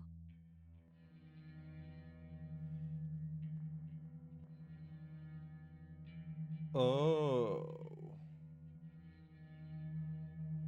Oh. So did they purposely advance certain people to the point of L5? so that they could then, demon them away. That way they could actually study their brains. Oh. Oh. Okay. I'm startled. Sometimes the phrase advancing medicine bore the whisper of the devil, tempting us to accept sacrifices. I heard that devil whisper.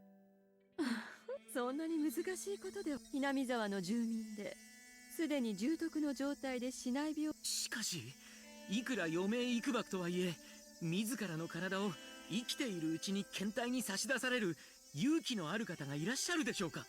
そんな必要はありいずれ亡くなる方にほんの少し早く書類上ね The patient would be legally declared dead even though they're still alive, and would perform an autopsy while they're still alive.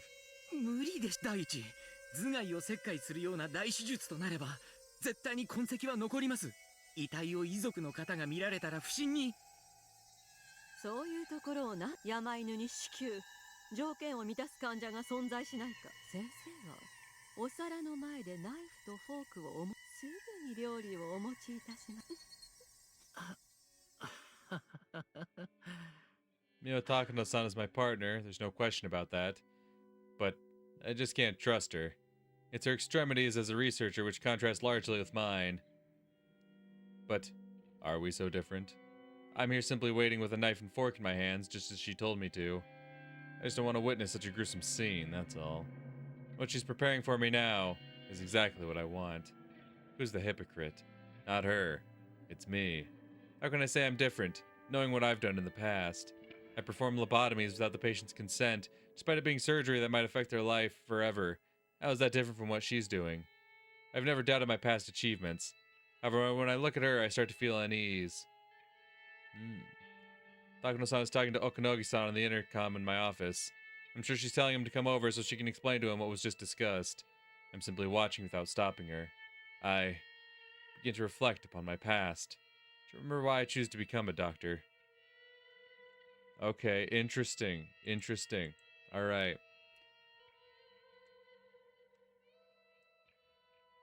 So with that one, that was like they hit their first snag in the research. All right. Learned that much. Takano definitely willing to defy ethics. Irie reflects upon himself. He was like, oh god, am I really, can I really judge them? Okay, the border stays around. Okay, good. I'm just checking to make sure that doesn't just stick around the ones that I just watched. It actually sticks around any of them that I've seen already. But yeah, I know there was one that was like, you have to see the first snag in the plan or whatever.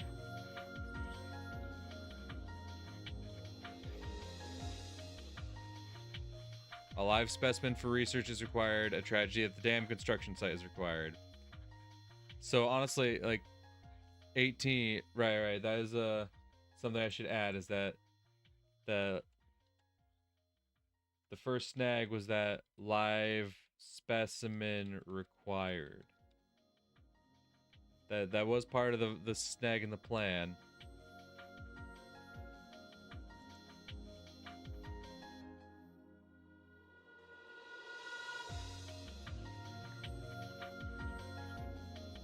Yeah. Oh, requesting assistance from a queen. So then when we have the queen carrier willing to participate, yeah. So I've seen the first snag in the plan, but now we need the instructions for kidnapping, for the kidnapping operation. I see.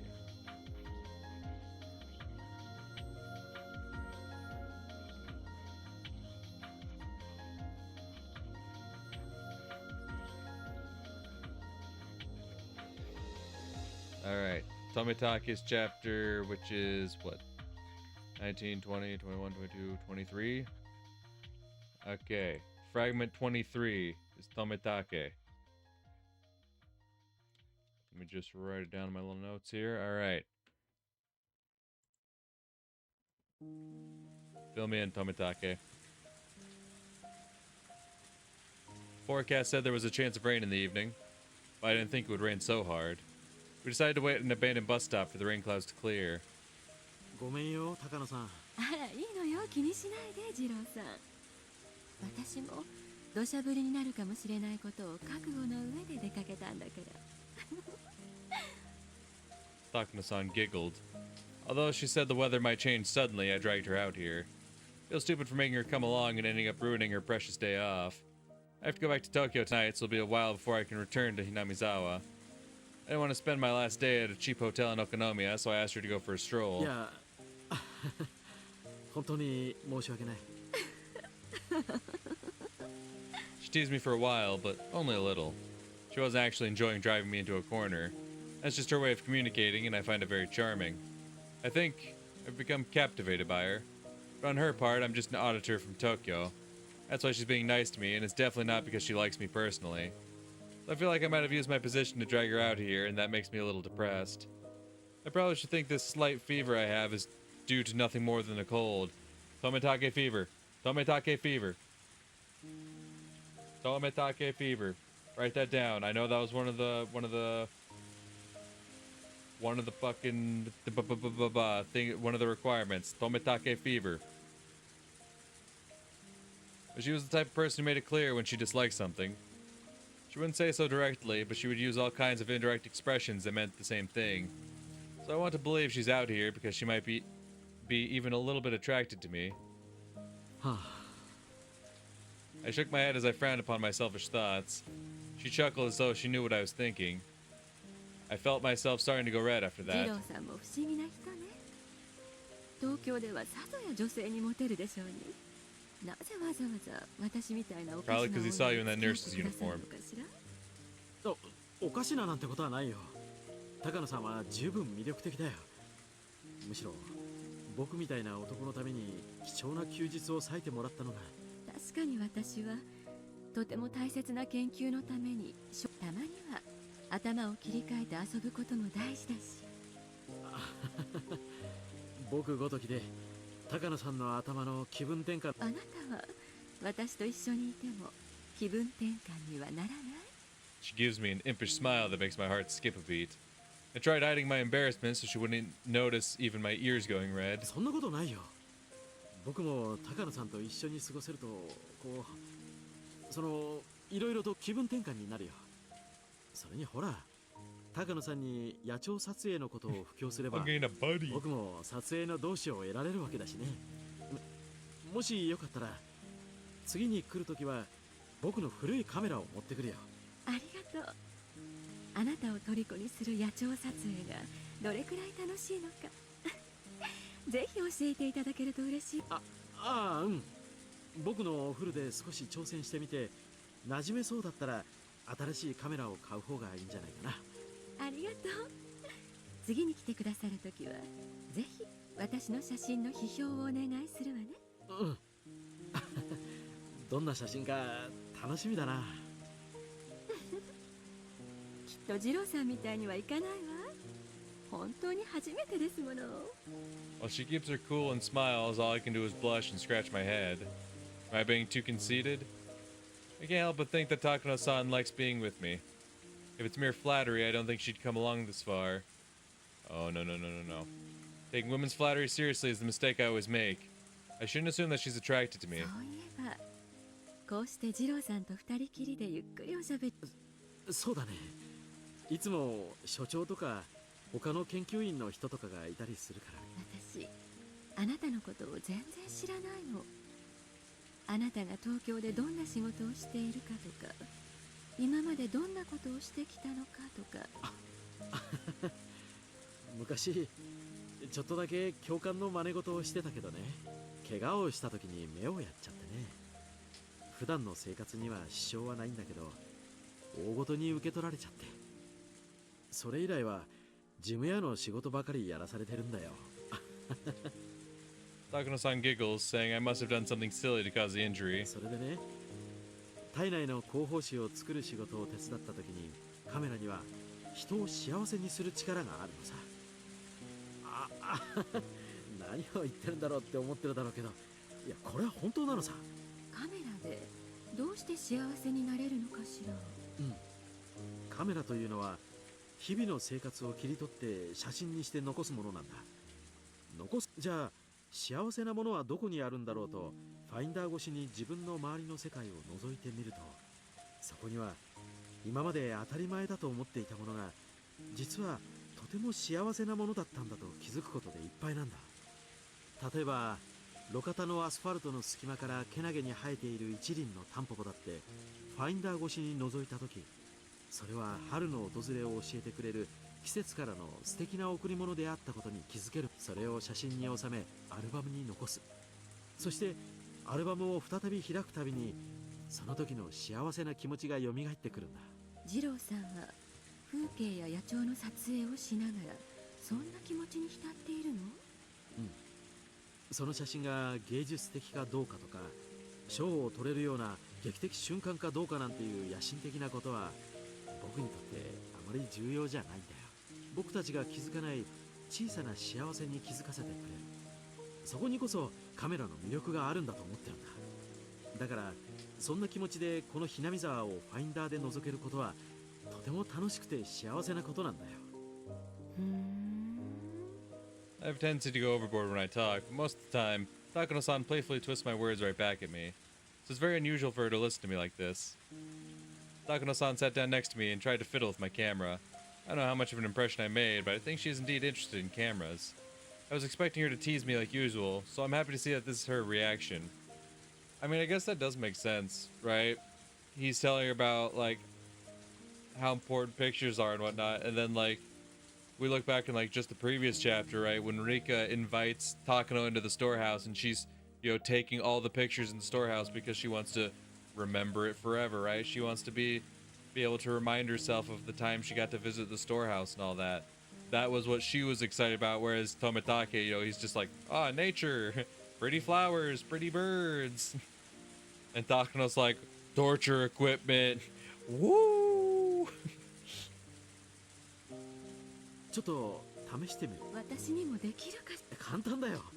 最初はピントの合わせ方とシャッターの押し方だけ覚えれば。ブー、簡単じゃないじゃない。Since she seemed to show an interest in cameras, I wanted to take a walk around Hinamizawa and take pictures of the scenery.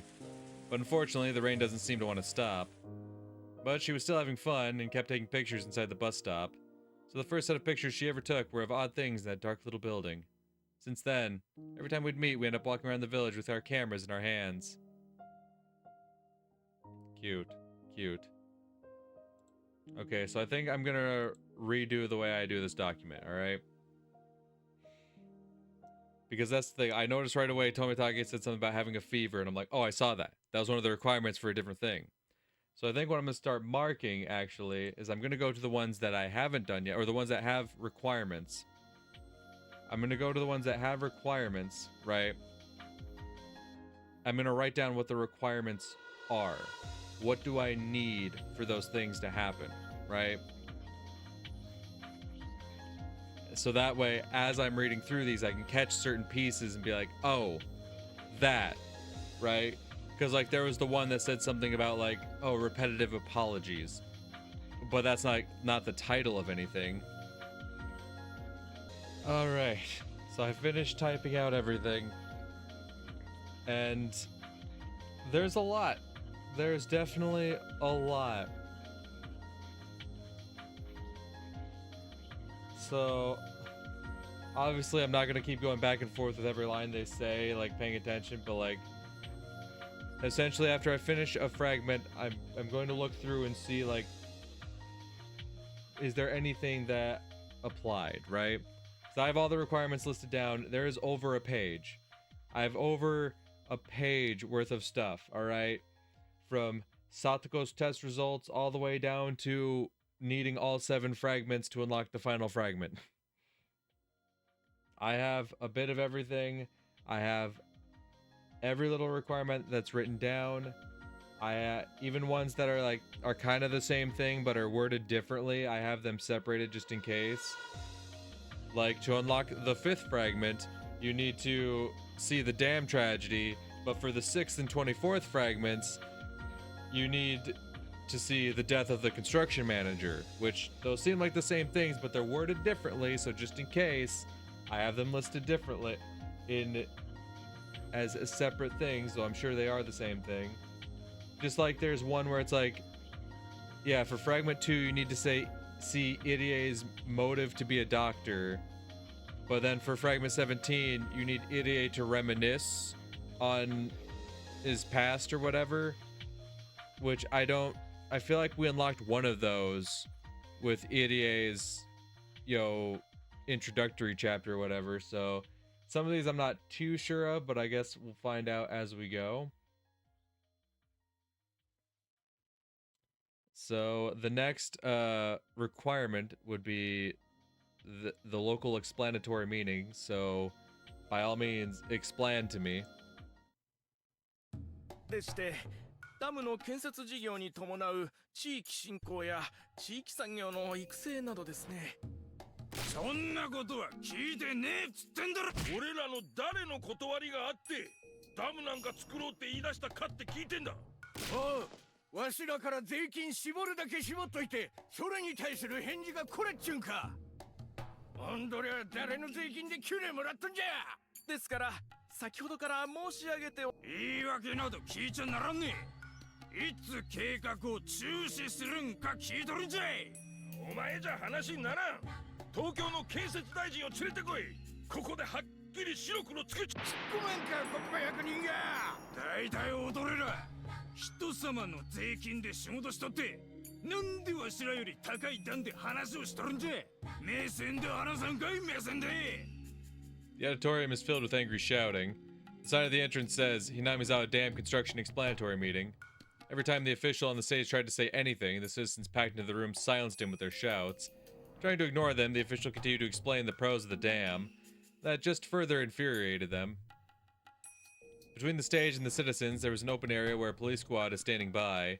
If they weren't there, the citizens would jump onto the stage and start a riot. I'm watching all this from the back of the auditorium. It's obvious to anyone that they're being swallowed by their anger. They become filled with a bloody red rage. The anger that came from a certain purpose becomes a purpose in itself, and it creates a vicious cycle where anger leads to more anger. Anger is a necessary emotion for humans. People face many difficulties in their lives. Anger gives them the motivation to fight and conquer such difficulties. Therefore, anger is an essential part of life itself. So I'll never reject anger itself. However, anger like this, that goes far beyond normal, makes people forget their purpose. That is no longer an essential part of life. As the blood rushes to their head, a person can't even remember what they've done. They go out of control. Such emotions are very painful, sad, and difficult to endure. I can clearly see the villagers who live alongside us turning into demons. I understand the rules of the human world. The power of an individual can't be compared to the power of the government. To be able to fight, an individual needs to become part of a larger, unified power. But to steer that unified power in the right direction is extremely difficult. The cycle of anger leads to more anger. Not anger that helps you live, but anger that exists only for anger. It's just like being a demon, and this emotion is capable of violently rousing us from our long, peaceful slumber. Everyone is immersed in their own anger. We lived peacefully with the villagers, while we slept quietly. Yet, now we've awakened, and it's like the world is trying to return to that age when demons were said to rise from Onagahuchi Swamp. I keep shouting at everyone to get them to calm down. My voice can't reach them because of the vicious cycle of anger. Even so, I'll continue shouting, hoping even one of them will hear my voice. Because if I don't do anything, the demons may awaken. The demons that went into a deep sleep may reawaken because of this commotion. Then, all of a sudden, the atmosphere changed. Looking up, I saw that the angry exchange between villagers and those on the podium had devolved into confrontation between the villagers themselves. What's going on? Oh. そりゃオンドレの都合やんね。勝手にそういうにせんといてんだクソババア。安城すったらんはアホンドラ。Okay. I know what this is. もう一旦抜かしょってからにこのやから。おう、てめえ、お涼さんと知っててその口き名乗るかよ。やっかめ。その崎がなんぼのもんじゃい。わしゃ北条じゃ。ご主人着は引っ込んどらんか。おお、生抜かしよった。ようも村を沈めちゃる言えるの。お前なんぼで村を撃った。たまらんか死に損ないが。いいんか。南沢には貧乏にも大勢おるん。わしゃ国の報奨金で十分満足しとった。それをオンドレラが全部ちゃぶ台ひっくり返しとった。踊れら地主の都合で人まで巻き込むなや。そんなに国と喧嘩せんかったら踊れが一人でやれ。したらん銭を誰が払うんね。うちはな貧乏だし、そだおとなしゅう国から銭をもろうて職を斡旋してもろうて、それを踊れはなんじゃ。お前そんなに偉いんか。おいおいおい、北条のようも抜かした。なら村から出てけ出てけ。おお、出ていったらもちろんそれに見合う銭はお前が払う。わしが国からもらい損ねた銭、村から出とうとも銭がないんじゃ。踊りが払うんならすぐにでも出たったるわ。北条の家を立ち退いてもいいと思ってる住民も御三家は俺たちを巻き込むな。おお、今抜かした名乗らん。残りたいやつは勝手立ち退きも権利じゃ。そうじゃその先のクソババアはすっこんだれ。ああ、もちろんダム計画に同意してくださる。決して土地の搾取ではありませんので。黙れ役人ポケ。おんどりゃ死ねや北条。村の空気を吸う資格はねえ。今すぐ息止めて死ねよ。なめんなボケが。ぶっ殺したら前に出るクソババア。おい引っ込まんかいデカボリ。よう抜かした北条のこの園崎おりょう。久々に頭血のぼってきよったわ。きっちりけじめとら。繁盛楽しみに待っとれや。北条やれやれ。国は俺たちに仕事と住みかと金を与えろ。こらこらやめなさい暴力。お互いやめて。すったら上等じゃ。恩師が出てこんかいな。 Everyone is being tainted with the bloody red anger, and I can only watch. The least I can do is to apologize for the tragedy that is about to happen. I'm sorry. I'm sorry. This is how things started. From this day onward, the Hojo family and the Sonozaki family will wage a feud against each other, and the Hojo family will become ostracized within the village. This marks the beginning of Satoko and Satoshi's lives of tremendous hardship. Yeah, okay. I mean, that is a lot different than how it's kind of been painted in the past. Like, they said that, like, oh yeah, the Hojos were willing to take the compensation, but they weren't causing trouble for anyone. They just wanted to leave. It's like, they painted them in a very sympathetic light for the longest time, and then we see this scene, and it's like, no. Satoko and Satoshi's dad was quite a fucking dick. I'm not gonna lie. Like, Jesus Christ. Like, I get why there might be some conflict being like, hey, I'm more than happy to take this. Why are you getting in the way of that? But like, nah, I feel like they were acting way too much like they were innocent. Anyway, that is definitely the origins of the Hojo Sonozaki conflict. Okay, that checks that off the list. for like the first half of that one, I'm watching, I'm like, huh, I don't see what this checks off. I don't see what this could possibly lead to at all. And then, oh, okay, I see what's happening here. All right, what else is required here? Satoshi. Let's learn about Satoshi. What do you got, Satoshi? Speak to me, big man. When I asked Rika-chan, she said Satoko might have possibly gone up to the mountain behind the shrine. She's fond of going there. That mountain is covered with trees, vines, and fallen logs. She really likes the area. Any child would dream of having a secret base. And to Satoko, her secret base is the whole mountain. However, the mountains were undeveloped territory, making them a dangerous place that was easy to get lost in. As her brother, I'm a little concerned that she spends so much time on it, but maybe I should worry more about myself getting lost since I rarely come here. The mountain gets dark quickly when evening falls. If I still can't find her, I should look for her somewhere else. Satoko! Satoko! I'm yelling as loud as I can, but in the woods, my voice doesn't carry that well. According to Riki-chan, she's been making her secret base in this area. She goes up there alone to expand it. What does she mean by expand it? If it's a secret base, she must not want anyone to find it. Does that mean she set up some traps? Considering that, I should have noticed the traps on the mountain before one got me. Suddenly, my foot sunk into the ground and snagged on something like a jump rope tied beneath dried leaves. I heard some noise from up above, and then a big ball made of branches fell right next to me. It had to be one of the playful traps Satoko loved. If I wasn't so lucky, I'm sure the ball would have hit my head. あらあら、どなたが現れたかと思えば、ニーニーではありませんの。サトコ、ダメだよこんな遊びは。危ないじゃないか。この先は危険だから入ってはいけないって、エリン種の看板がちゃんとあったはずでございましたよ。それを無視する方には素敵なトラップの大歓迎がお待ちしておりましたよ。As her brother, I should stop her from doing things like this.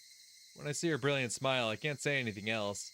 I haven't seen that smile in some time. それよりサトコ、今日は家族みんなで食事に出かけるから、夕方までには家。別に私、お母さんとお父さんが2人で行けばいいんじゃありませんの？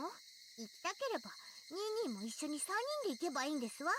まだお父さんのこと怒ってるのかい？私に灰皿を投げつけましたわ。Oh. 違うだろう。私をベランダに追い出して鍵を昼ご飯を抜きにされ、タバコの種類が違うと言われましたわ。好き嫌いはダメだってほっぺたを叩かれましたわ。Okay. It's like that scene in, was it chapter 7? Yeah, chapter 7. When the principal comes in and all she can picture is her uncle, even though it's very clearly the principal.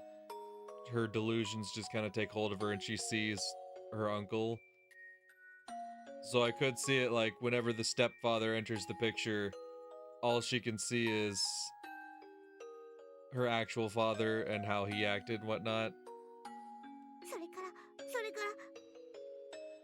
She isn't talking about her current stepfather. Things about all of our different stepfathers have mixed themselves up in her head. Oh, several stepfathers, gotcha. Every time our mother remarried, we had to call a different man our father. The word father isn't a word that should be taken lightly. Yeah, no. If you don't truly acknowledge a man as your father, how can you call him that? That's how much weight it carries. However, just to make things smooth and peaceful, I used the word father even if I didn't want to. But it was too difficult for Satoko, young as she was, to do the same. Ever since Satoko was very little, she's been having trouble with all her stepfathers. She never opened up to her current one. To Satoko, a father figure is no longer someone she can trust. It's true that our current stepfather doesn't have any experience being a parent, so he sometimes gets rather upset with her. But ever since the incident where Satoko called the child abuse hotline, her stepfather regretted his mistakes and tried his best to communicate with her. Even my mother realized how much Satoko has suffered emotionally when it was pointed out by the social worker. She's doing her part to try to bring Satoko back into the family. But Satoko completely refuses to even try. It's understandable though. Her child has been filled with misery. Satoko can only open up to me. That's why I have to be the one and only family member she can trust, otherwise she'll be all alone in this world. But a brother and a sister alone can't be considered a family. Even if we don't get along now, if we continue to communicate, even in a small way, we may be able to become a real family someday. サトコ、今のお父さんはサトコと仲直りしたいっていつも言ってる。そんなの聞いたこと。お父さんがそれを言おうとすると、サトコが逃げちゃうからだよ。お父さんももっとサトコと話をしたがってる。もうかぼちゃを無理やり食べさせたりはしないって。嘘ですわ。かぼちゃを食べるまでは食卓から逃がさないって言われて、椅子にビニール紐で縛られましたわ。Again, she isn't talking about our current stepfather. サトコ、とにかくせっかくお母さんが福引きで当てたお食予約制だから、今日行かないと無効になっちゃう。ニーニーだけで行けば、私は一人でお留守番してるのが好きなんですの。Satoko usually doesn't stay out playing this late. She knows we're going out and that's why she's out here alone. Although I want to snap at Satoko, I controlled myself. Because she only has me. I can't scare と her. にかくサトコ、食事に一緒に行くかどうかは。それに、サトコに案内してもらわないと。僕。ニーニー、あれだけ何度も一緒に連れてってあげましたのに、まだここが覚えられませんの？ Okay. That's why Satoko's always like, yeah, no, my brother just seemed helpless all the time. He needed me. And he acted that way on purpose to try to pacify her. Oh, man. まったくしょうがないニーニーですわね。 Satoko holds out her hand. She often says she's embarrassed to hold my hand in front of people, but she's holding out her hand right now. I took that hand. Satoko's fragile hand. I have to protect her as her big brother. 帰ろう、サトコ。ええ。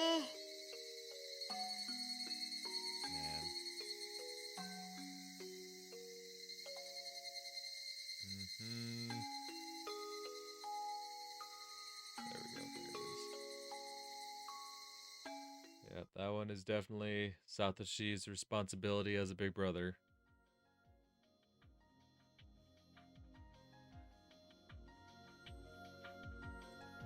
Alright. Any other firsts? Any other firsts? Yes, Satoko. Satoko's first. Right. This alone is one of the requirements. It's Satoko's self-introduction. My name is Satoko Hojo, but Hojo is my current father's family name. I was also Satoko Hatake, Satoko Yoshizawa, and also Satoko Matsura because of my previous fathers. I'm still not used to being called Hojo-san. If someone calls me Satoko, then I know that person is talking to me, because Satoko is the name I've been using since I was born. I don't understand why my mother keeps getting married and divorced.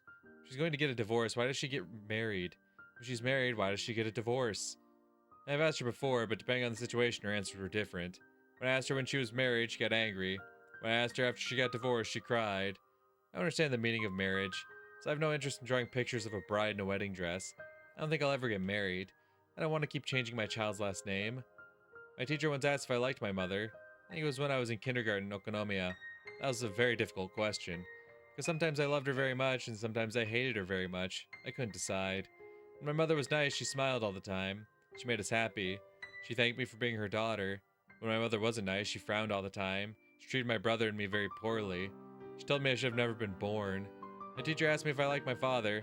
That was a very easy question, because I always hated him very much, no matter who he was. The new fathers always treated me nicely at first, as if I was their real daughter. They always told me I could think of them as my real father, but they couldn't be my real father.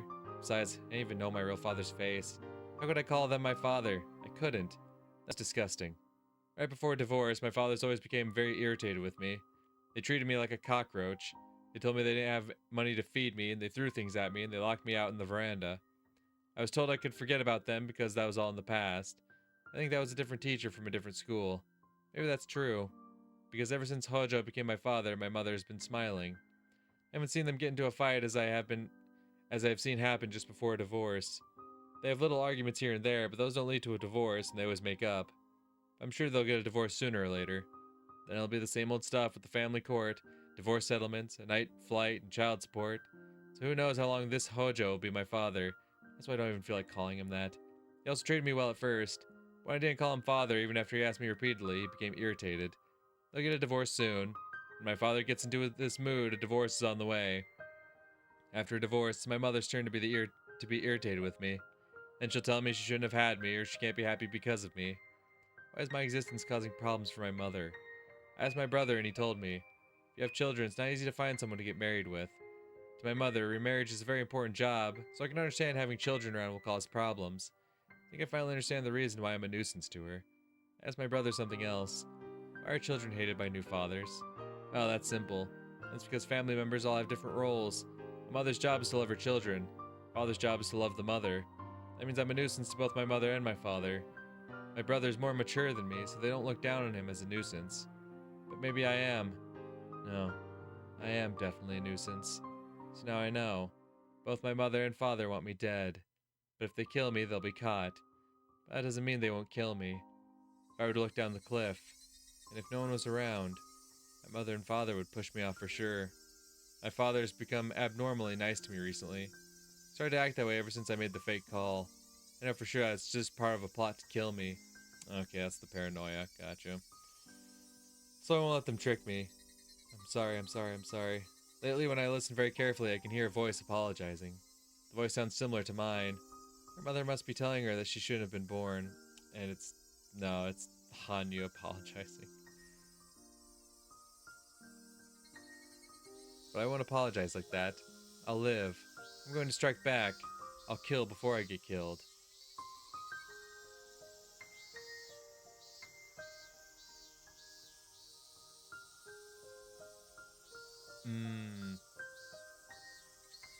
Okay.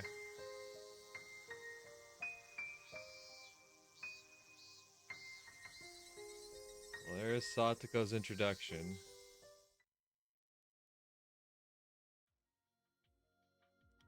Interesting. Very interesting.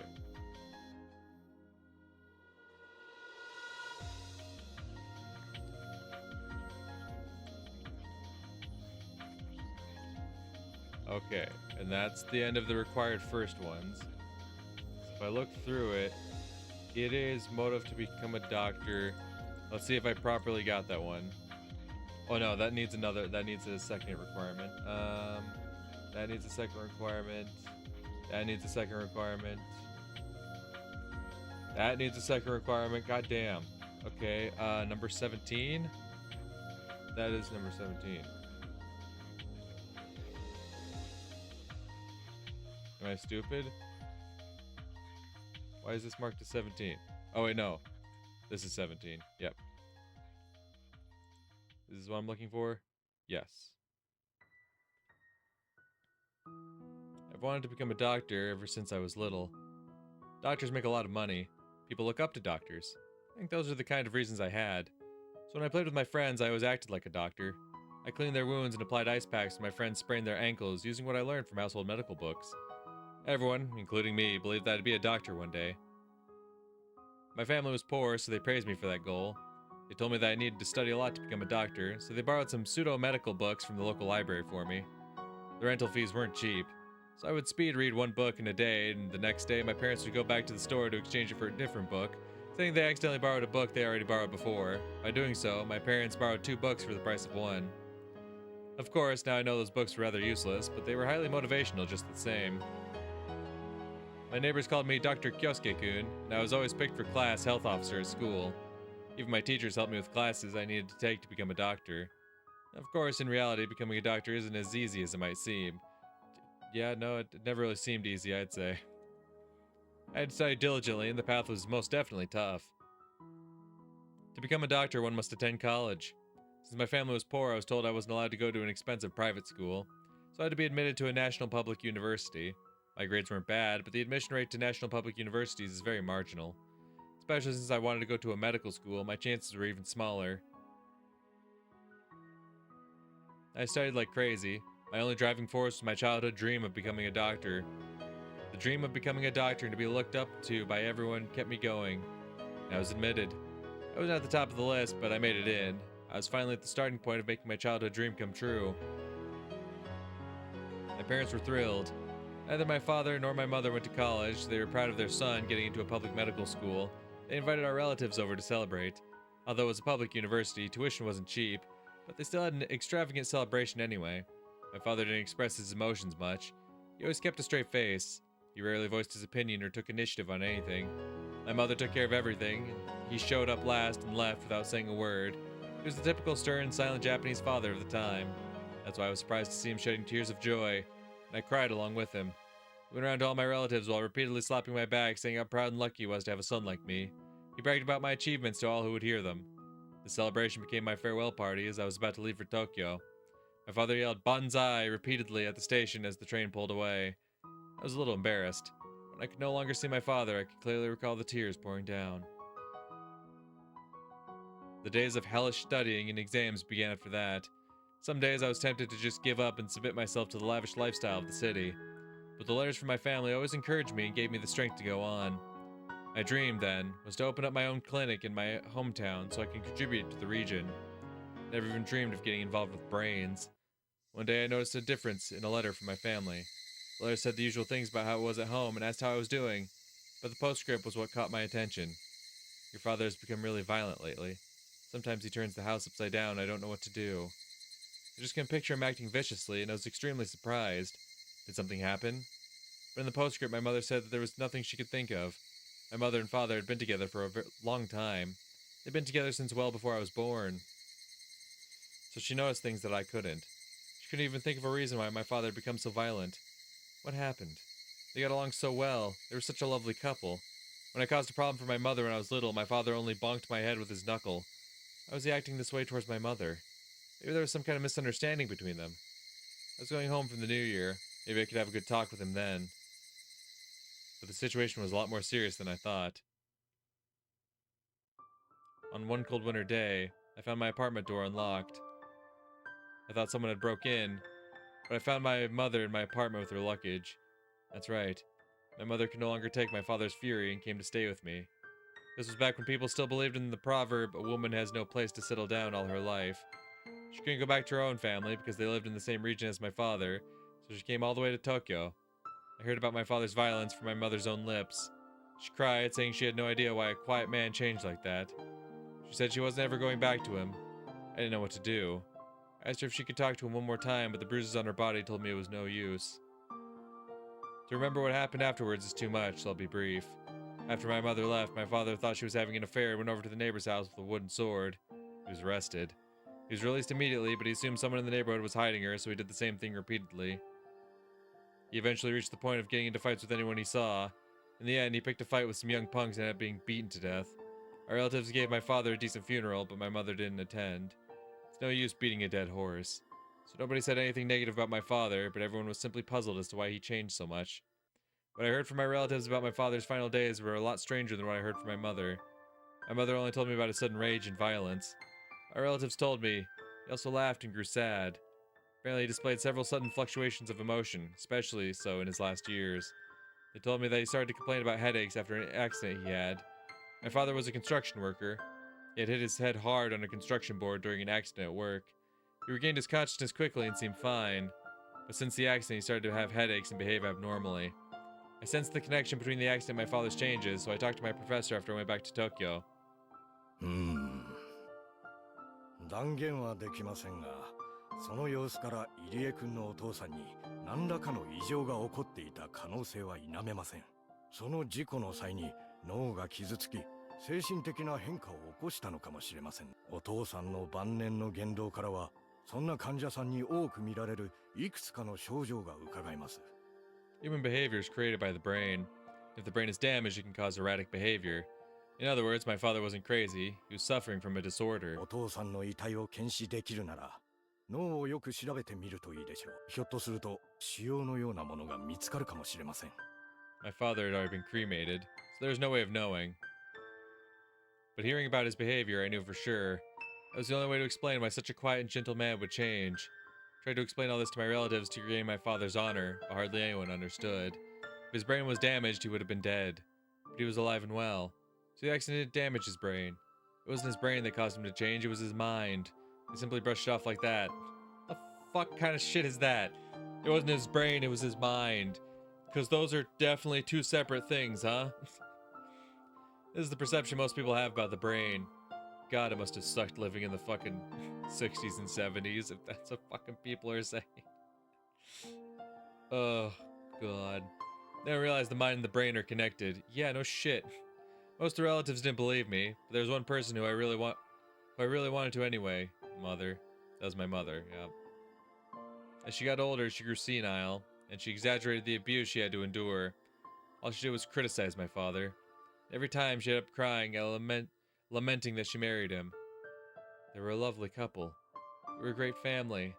That's why I wanted to convey to her that she was misunderstanding the situation with my father. My father's behavior was caused by his brain damage. What he did to her was very sad, but he didn't want to be that way.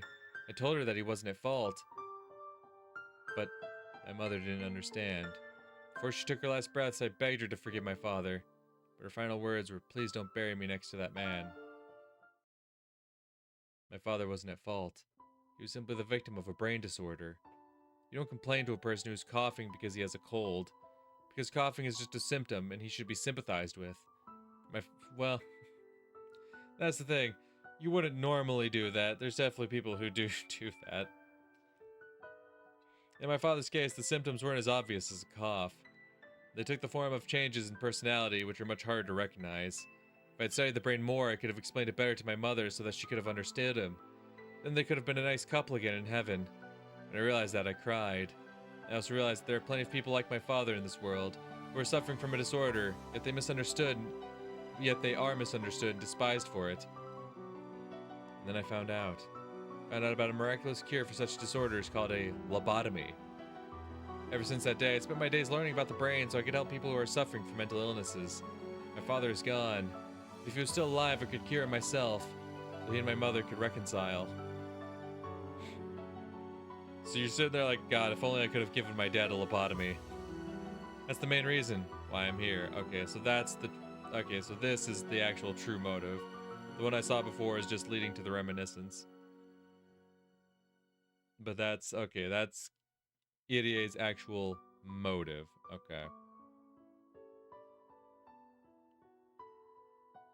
So now I can truly knock that one off the list, but there's still more.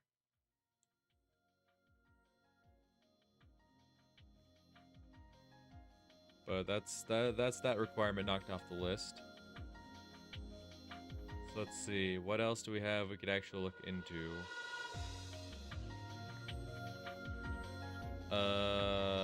29, so this would be 24. So this is 29? Yeah. The conflict between the Hojos and Sonozakis, and then the self-introduction of Satoko. Yes. What do we learn from this?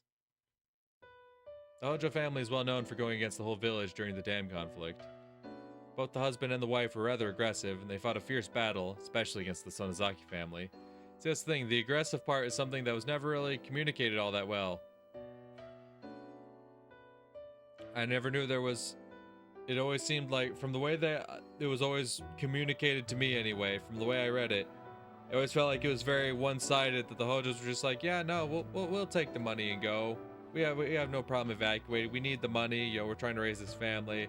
And the Sonozakis are just like, you motherfuckers, dare turn your backs on the village? Ah, curse upon you and your bloodline. But when in reality, it was the village being like, yeah, no, we're not gonna take this. And the Hojos being like, fuck you guys. I want to get the fuck out of here. Y'all can suck my dick. I'm out of this bitch. Let me get some fucking money. Although the whole village treated them coldly, the husband and wife didn't really care and kept on fighting. In a way, they were extremely strong-willed people. I'm sure their children had to go through a lot because of them, though. Satoko-chan and Satoshi-kun were treated coldly by the villagers as well. In addition to that, Satoko-chan and her stepfather didn't get along, so their stress levels must have reached their limit. Because I'm the director of the local clinic, a rather respected member of society, people usually tell me a lot of things, so I was aware of the treatment they were receiving even before I met them. I met Satoshi-kun first. Satoshi-kun came to the clinic because he felt ill from too much stress. Is that something? He must have thought he had a cold. When I examined him, he even told me that. Hearing his repeated sighs and by seeing the exhausted look in his eyes, I knew right away it wasn't just a simple cold. Medication would heal his symptoms. That'd only be a temporary measure. The only way to truly cure him would be to change his living environment. But that was easier said than done. He was surrounded by tangled and complicated relationships with the village and his family, so just resting for a few days and taking some medication wouldn't do. Time was the only thing that could ease off the cold treatment from the villagers, but we were talking a very, very long time. That was why I felt I had to be their first ally in this village so I could rescue them. I couldn't do anything about his stressful environment, but I could try to diminish the anxiety. So I thought the best way to teach him how to vent his stress, and playing sports is the best way to do that. So I asked him to join the junior baseball team that I coach. As a researcher, I devote most of my time to Hinamizawa syndrome, but I too need something to do to relax. I used to play baseball, so I decided to coach the local kids team. After a while, the children of Hinamizawa started their own baseball team, and somehow I became their coach. Doctors can't provide health just by giving medication. You need a sound mind and a sound body. I believe health can be maintained through sports as well. But our team needed more people, so I thought of asking Satoshi-kun to join. Being a bookworm, Satoshi-kun wasn't interested in playing sports. He wasn't sure how joining the baseball team would help his situation. I need to go on and on about athletic medicine to explain why sports help people become healthy. I just want him to experience it himself, to realize how great it feels to play sports. I think he realized it gradually. He was reluctant until the very end, but he attended all of the team activities and games. As I saw Satoshi-kun slowly regain his liveliness, I realized my plan worked. However, if Satoshi-kun was under that much stress, then Satoko-chan, who lived in the same family climate, must have felt the same way. Unfortunately, I didn't think of her back then. So when Satoko-chan was carried into my clinic as a patient, I regretted doing nothing about her even while knowing the situation. As Satoshi-kun recovered under my guidance, Satoko-chan was left alone in her stressful environment. Also around that time, there was an incident bad enough to make Satoko-chan collapse. That was, of course, her parents' deaths. The day of the Watanagashi festival was a very uncomfortable time for the Hojo family, because although it was a village festival, it was also a day to celebrate victory over the dam construction project. It's understandable that they would plan a family trip around that time so they could leave the village. Satoko-chan's parents fell off the cliff at the park they were visiting.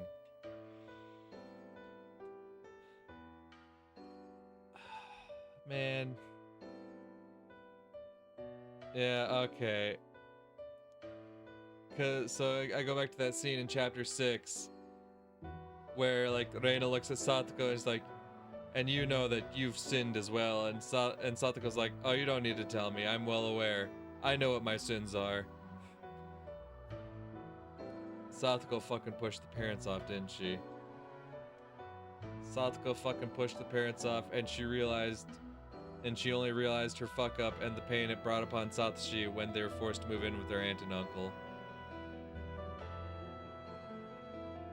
Damn. It happened on such an unlucky day, because it happened on the day of Watanagashi. People said it was the curse of Ayashiro-sama. Yeah, and it truly was just a coincidence. It just so happened to be that day. They planned it to be that day because they wanted to get away from the village because of their connection to trying to evacuate. And it just so happened to be that day that Satoko, okay. And people labeled the Hojo family as one that was cursed by Ayashiro-sama. The parents were given the cold shoulder by everyone in the village. So with their parents gone, Satoshi and Satoko should have been freed from that, but unfortunately the accident happened on the day of Watanagashi. That's why the members of the Hojo family continued to be shunned. And it just so happened to be a coincidence.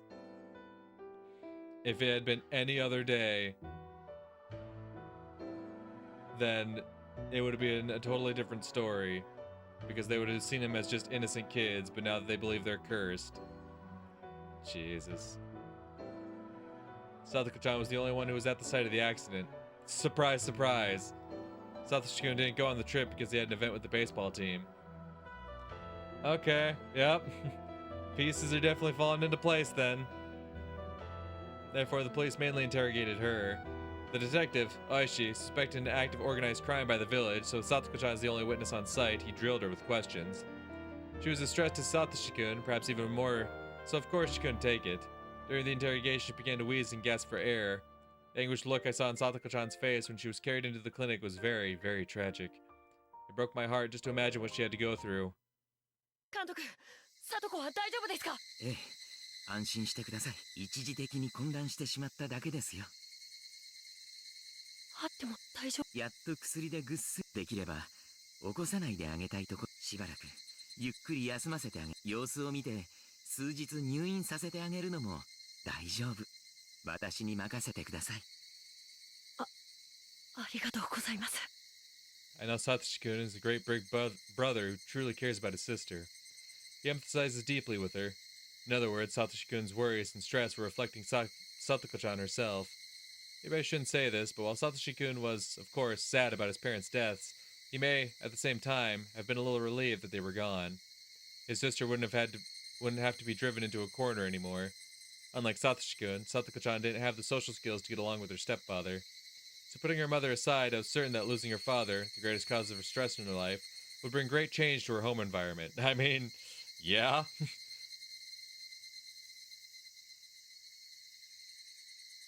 But I couldn't believe what happened next.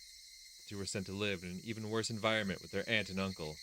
Although at the time I was rather optimistic, thinking this new environment would be better for the siblings. Hmm. Okay. Okay. I feel like that definitely covers something. But what?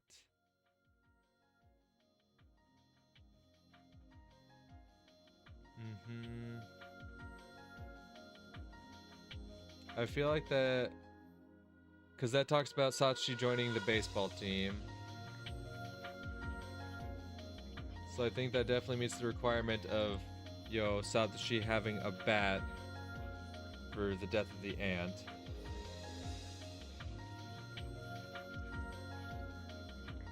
So since Satsuko's intro is taken care of, we can cross that one off the list.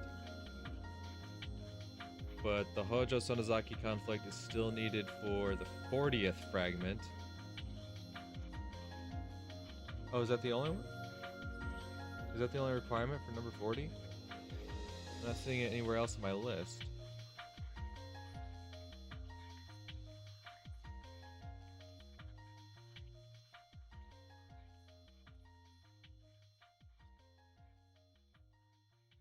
Oh, repetitive apologies. Because we've seen that from Hanyu, right? Is that what they mean by the repetitive apologies?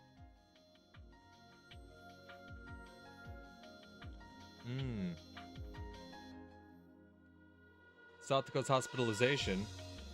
Okay. I forgot that was a requirement, but that is one of them. Okay. Okay. Things are opening up here. We're seeing things happen here. That's not the only thing needed for that one, though. Repetitive apologies is number 13. So if we go to page, this page. No, this page. Number 13. A murder. Early summer 1979.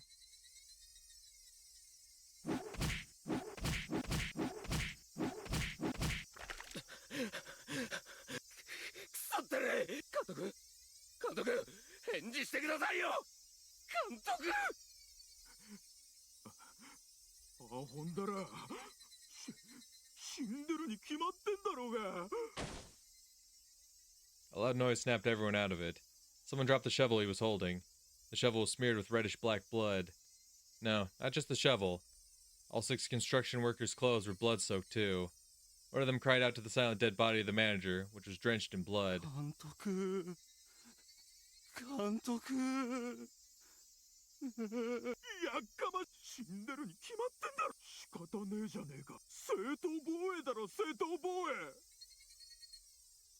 The fight had started after the manager yelled at them for drinking beer inside the office.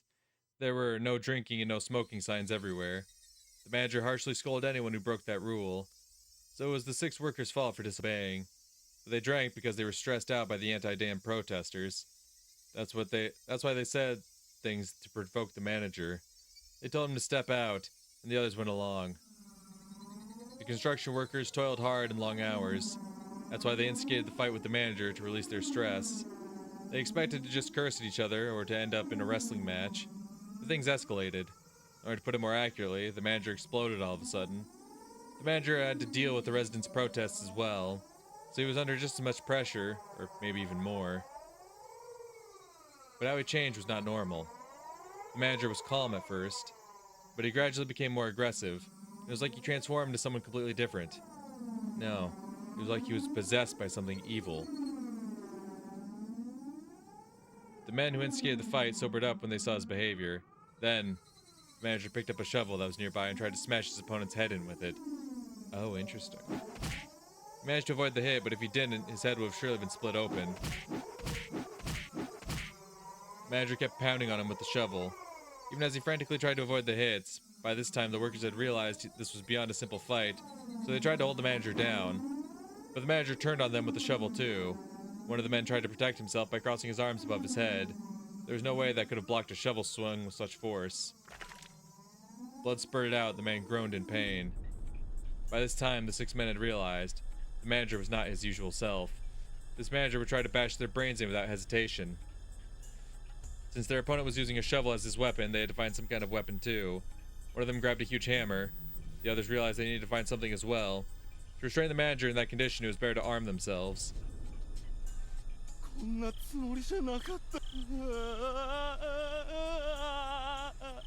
didn't take that long for the madness to infect the 6 workers. It was only a matter of time before they went from restraining him to lynching him. By the time they realized what had happened, the manager was already a lump of meat. His face was swollen, shreds of skin had been torn off, and his muscles and skull were visible too. Obviously, he was quite dead. The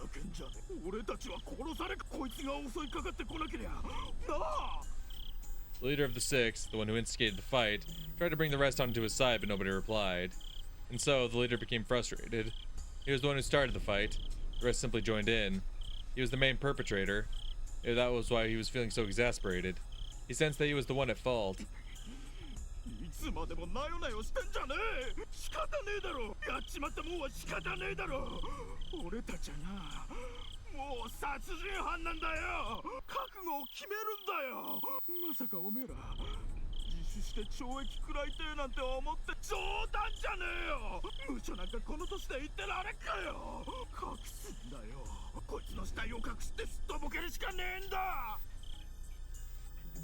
Some of them knew he was on probation for an assault incident once before, so if he got into trouble with the law again, the punishment would be more severe than they could imagine. That was why he was trying desperately to find a way out. If he was alone with the manager's body, then he wouldn't have behaved this way. All he would have to do was hide the manager's body and pretend nothing happened. There were 6 of them, including him. They were partners in crime and witnesses too. If even one of them turned himself in out of guilt, he'd be in big trouble. でも死体なんかそれより正当防衛ってことで甘ったれたこと言ってこれだけズタボロに殺しちまってんだぞ過剰防衛で済むかよ親が見たって見分けがつかねえくれいにやっちまってんだぞバカ野郎でもよどう隠したってどうしようもねえどうしようもねえのはオンドレの頭じゃいボカ He slapped the other man in the face. The leader had such an evil look in his eyes. いいかボケ俺たちはなグズグズ言ってりゃ5年6年食らい込まれちまうんだよ俺らの中に一人裏切り者がおってみろ全員が捕まっちまうんだよ懲役をなめんなどうせ捕まる覚悟だっちゅうんなら年貢の納め時になったら好きなだけ覚悟決めりゃいいんだ His visage turned more and more demonic. It was the same expression the manager had just a few minutes before. Was he possessed by the same thing that possessed the manager? The 5 men started to think that way. Now that they considered it, all the villagers in the anti-dam protests had the same expression on their faces too. The real name of Hinamizawa was Onagabuchi Village. People said that wicked demons lived there, and sometimes they possessed people. The men couldn't help but to recall that exaggerated story often told by the demonstrators. The manager swung the shovel after his expression changed to that demonic one. There's no guarantee this man wouldn't do the same. In fact, he was still squeezing the hammer in his hand, glaring at everyone and threatening them. If someone suggested surrendering, he'd probably smash their head in with it.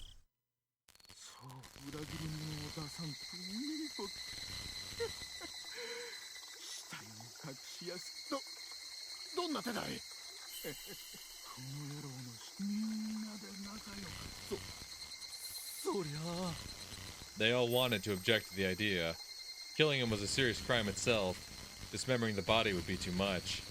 But if anyone objected, he'd be killed on the spot. So no one said anything. この野郎が日頃言ったんだろ共同参共犯だそれでバラした部品は各自が責任を持って隠すんだなあこれなら全員仲良くしたんだろ自分だけ罪が軽いから自首しようなんてずる抜けは許さねえってわけさ The 5 men were all taken in by his ghastly face, and they could even feel the fear of the Onagabuchi demons creep up their backs. Okay. Damn.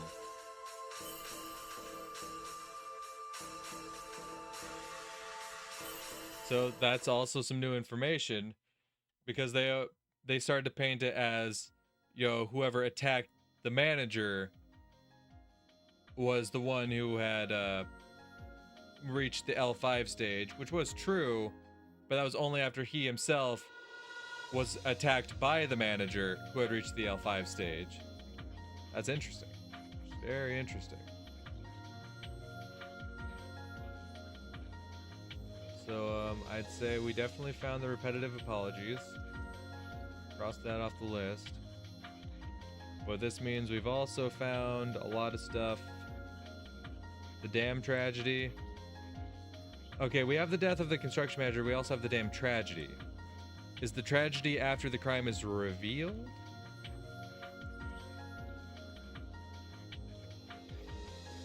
I'll mark it. We'll see.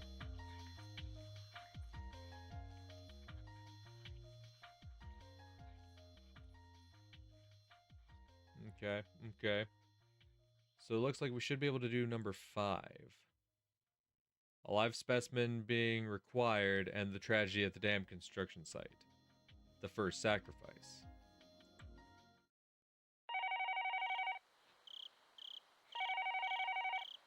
I was half asleep, so I didn't even hear the phone ringing nearby. After a while, I finally realized the phone was ringing, and a ringing phone means there's some kind of emergency. It's 2 in the morning. Who would even call me at this time of the night? もしもし、入江です。お休みのところ申し訳ございませんわ。 It's Takano-san. She's never called me for a personal reason. At the institute, she's ranked just below me, so she's basically responsible for running it. So for her to call me this late at night, it must be an emergency. 遅くなりました。末期患者が出たというのは本当ですか？ええ、生きた検体が欲しいと思っていた。I initially thought she'd abducted someone. The man had already been moved to the research area in the clinic's basement. Having been tied down to the examination table, he's struggling against his restraints, more as though he's deranged than actually resisting. Can't even understand what he's saying. He sounds angry, sorrowful, and like a child throwing a tantrum all at once. It's obvious that he's not in the right state of とに mind. かく麻酔で眠らせましょう。このままでは自分の舌を飲み込んで窒息しかねません。もう少し状態を観察したかったのですけれど、仕方ありませんわね。One of the staff with a white gown got the anesthesia ready. Even a normal person would struggle to escape a restraining table in this suspicious room. This man's behavior is at an abnormal level. I'm sure Okanogi-san and his friends from the Mountain Dogs are the ones who captured him. Capturing a man in this state of mind couldn't have been an easy task. According to Takano, she ran into this patient on her way home from the clinic by accident. She brought him back here, tested him, and the result came back positive. Of course, I have no intention of just believing what she's telling me. But there's no question that this man is at the terminal stage, and a live specimen is exactly what we need to research the syndrome. 一体この男は何もあの男が持っていた芯、中に何が入っていたと思います？これは何です？ There's something wrapped in a bloody newspaper on a tray nearby. Looking at the blood-drenched paper, I can only imagine there's something gruesome inside of it. Yet Takano-san looked like she wanted to surprise me with something interesting. これはひどい。 It's a bloody right arm. The man on the table still has his. This right arm doesn't belong to him. So who does it belong to? I'm used to looking at things like this as a doctor, but the horrible cross-section makes me want to look away. It wasn't done according to a medically acceptable method, that's for sure. It was obviously done out of cruelty. 状況から考えて、このつまり彼は近隣で起こった何らかの死体遺棄事件の犯人ということですね。 At that point, there was no way of knowing who the right arm belonged to. The next morning, the dismemberment murder of the damned construction site director was reported, and they mentioned that his right arm was still missing, so we learned who the arm belonged to. この男、前科者だそうで、にもかかわらず、それで殺人の発覚を恐れて。状況にもよるでしょうが、懲役数年で済むというものではなさそうですね。入江所長もこんな社会のクズが相手なら。社会のクズがさらに犯罪を重ね、それとも前科を食いる善良な小市民が前者ならともかく、後者ならば彼には何の罪もありませんよ。 That's why Hinamizawa syndrome is so terrifying. We can't tell if the syndrome is the cause of the crime or if it's simply a problem of the human nature. What causes a defect of human nature in the first place? That was precisely Irie's area of research. Hate the crime, not the criminal. criminals only be corrected by punishing them without imprisonment? If a person commits a crime because of a mental disorder but then gets treatment, he is corrected. In other words, there are no crimes in this world, only patients awaiting treatment without anyone else being able to understand them. In medieval times, patients with mental disorders were said to be possessed by demons. They were either confined or killed. Centuries after, they were finally acknowledged as mentally ill people who needed treatment. Perception can change with time. Even if they are called criminals now, maybe after several centuries, those criminals will be acknowledged as patients who are entitled to appropriate treatment. Explaining crimes through illness instead of malice. That's my life's work.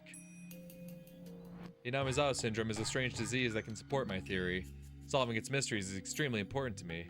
To solve those mysteries, I need a medical sacrifice. It's an extremely sinful thing to do, but there's no way to unravel this without it. The Idiot Institute was authorized to take such drastic measures if necessary. That's why I was asked about it so many times when I accepted the position of director. And finally, the opportunity is here. This will be the first step of our research on this strange disease. But even now, I'm a little hesitant. I've opened up human bodies in many surgeries. What I'll be doing on this man is something very similar. There's also something that's very different. What I did before was part of treatment. I did it to save the patient's lives. I did it so the patients could have a better future. What I'm trying to do here isn't treatment. He will die at the end of it. His death will be far from humane.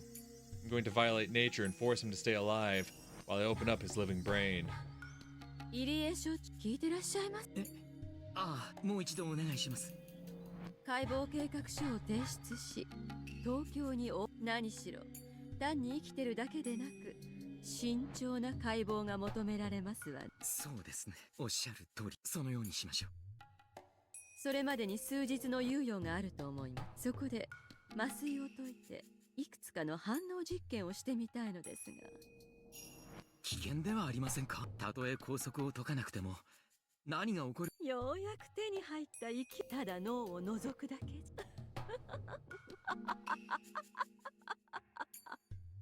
Takano-san's unusual cheerfulness made me feel odd. Maybe her reaction is normal. Maybe I'm the one who's not reacting normally in this situation. I'm here only for the research, so I should be excited to have the opportunity to perform our first live dissection. I'm still hesitant. How can I call myself a researcher? Researchers of the past were brave enough to cross the line. That's how they accomplished many things. I've seen many brains. I've operated on them. I've lost some patients too. But I never thought anything of it, because I knew I did the right thing. Even when my hard work was denied afterwards. Even if it pained me to think of that, then I just needed to advance the field of medicine to ensure their deaths weren't wasted. That's true form of those advancing the field of medicine. Yet, why was my heart tormented so much by changing the name from treatment to dissection? Does it mean I'm not man enough to emulate those great men of the past who opened the doors to new medicine? That I don't have the power to develop new advances myself? あら、どうなさいましたの所長。お休みのところを無理に起こしてしまったので、ご気分が優れませんのかしら。Takano's pretending to be concerned about me, but she knows. She knows I'm still hesitating. And she's telling me that I should be ashamed as a researcher for feeling that way. I shook my head to clear it of sleepiness. Remember the resolve that brought me here to this day. I already have blood on my hands. If I stop now, their lives will be wasted. Those who shed their blood can only rest in peace when they've become the cornerstones of great research. I shook my head once more and reminded myself that I'm a researcher.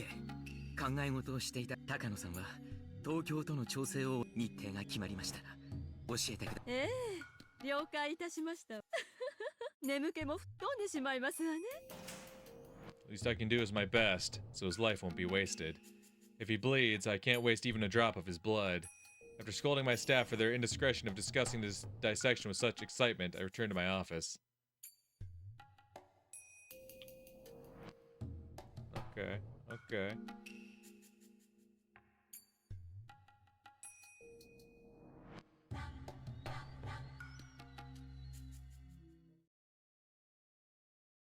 Interesting. I just want to check.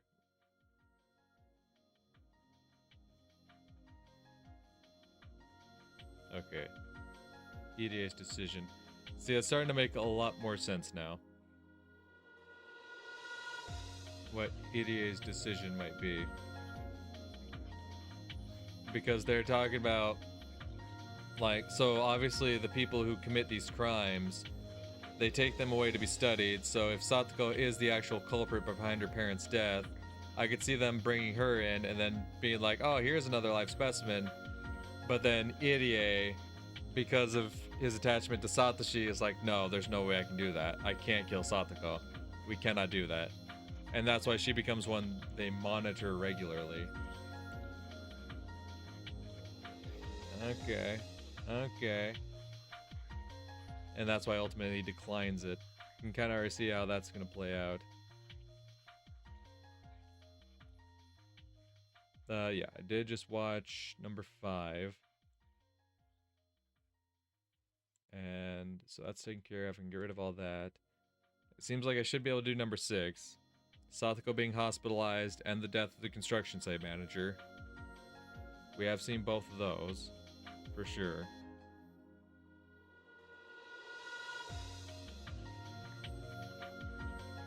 So let's see what the second sacrifice. Satoshi-kun is a good brother who takes great care of his sister. He went to visit Satoko-chan straight after school and kept encouraging her to get better every day. Without even hearing Satoshi-kun's stories, it's obvious to me that Satoko-chan never had a good relationship with her step-parents. She especially didn't get along with her stepfather. Satoko-chan even called a child abuse hotline once. Not only that, her parents ended up dying in an accident, so she just wasn't able to withstand all that damage. Satoko-chan is still very young, so everything must have been horrible for her to go through. Fortunately, she has a wonderful brother. Emotional wounds are hard to heal, but nothing heals those wounds better than love from family members. I'm sure that one day Satoko-chan will be able to smile again. She's still in shock, but when she talks to Satoshi-kun, she smiles a bit. Aishi from the police department keeps requesting to see her, but I think I need to protect her for just a little longer. While he's passionate about his job, I wish he'd be a touch more sensitive. If he reminds her of her parents' accident, her emotional wounds will start to open again. That's the one point I worry about with Satoko-chan. I heard someone knocking on the door. It was Takano-san. It doesn't look right, wearing a nurse's uniform like that. She's a licensed doctor, so she should wear a white coat and act like one. And see, that's the thing. With that description, Rikshi's sprite fits a lot more, right? You look at, these other sprites, and like, no, that's actually like a nurse's uniform. But then he's like, wow, the way she dresses, it's not appropriate. And that actually fits how she looks in the OG a lot better. Maybe this is fun for her, but I think she might be insulting the real nurses. I didn't say anything though. 入江先生。ああ、はい。それではサトシ君、私は失礼します。あ、はい。サトシ君、こんにちは。サトコちゃんと遊んであげててね。ずっと一人でいるから、きっと寂しいと思うの。ね。そんなことございませんわよ。ではサトシ君、よろしくお願いします。I got up and let Satoshi-kun take over. ところで、ここでは何ですので。Takano-san smiled meaningfully. Usually smiles bring happy feelings. When it comes to Takano-san, that's rarely the case. それは本当ですか？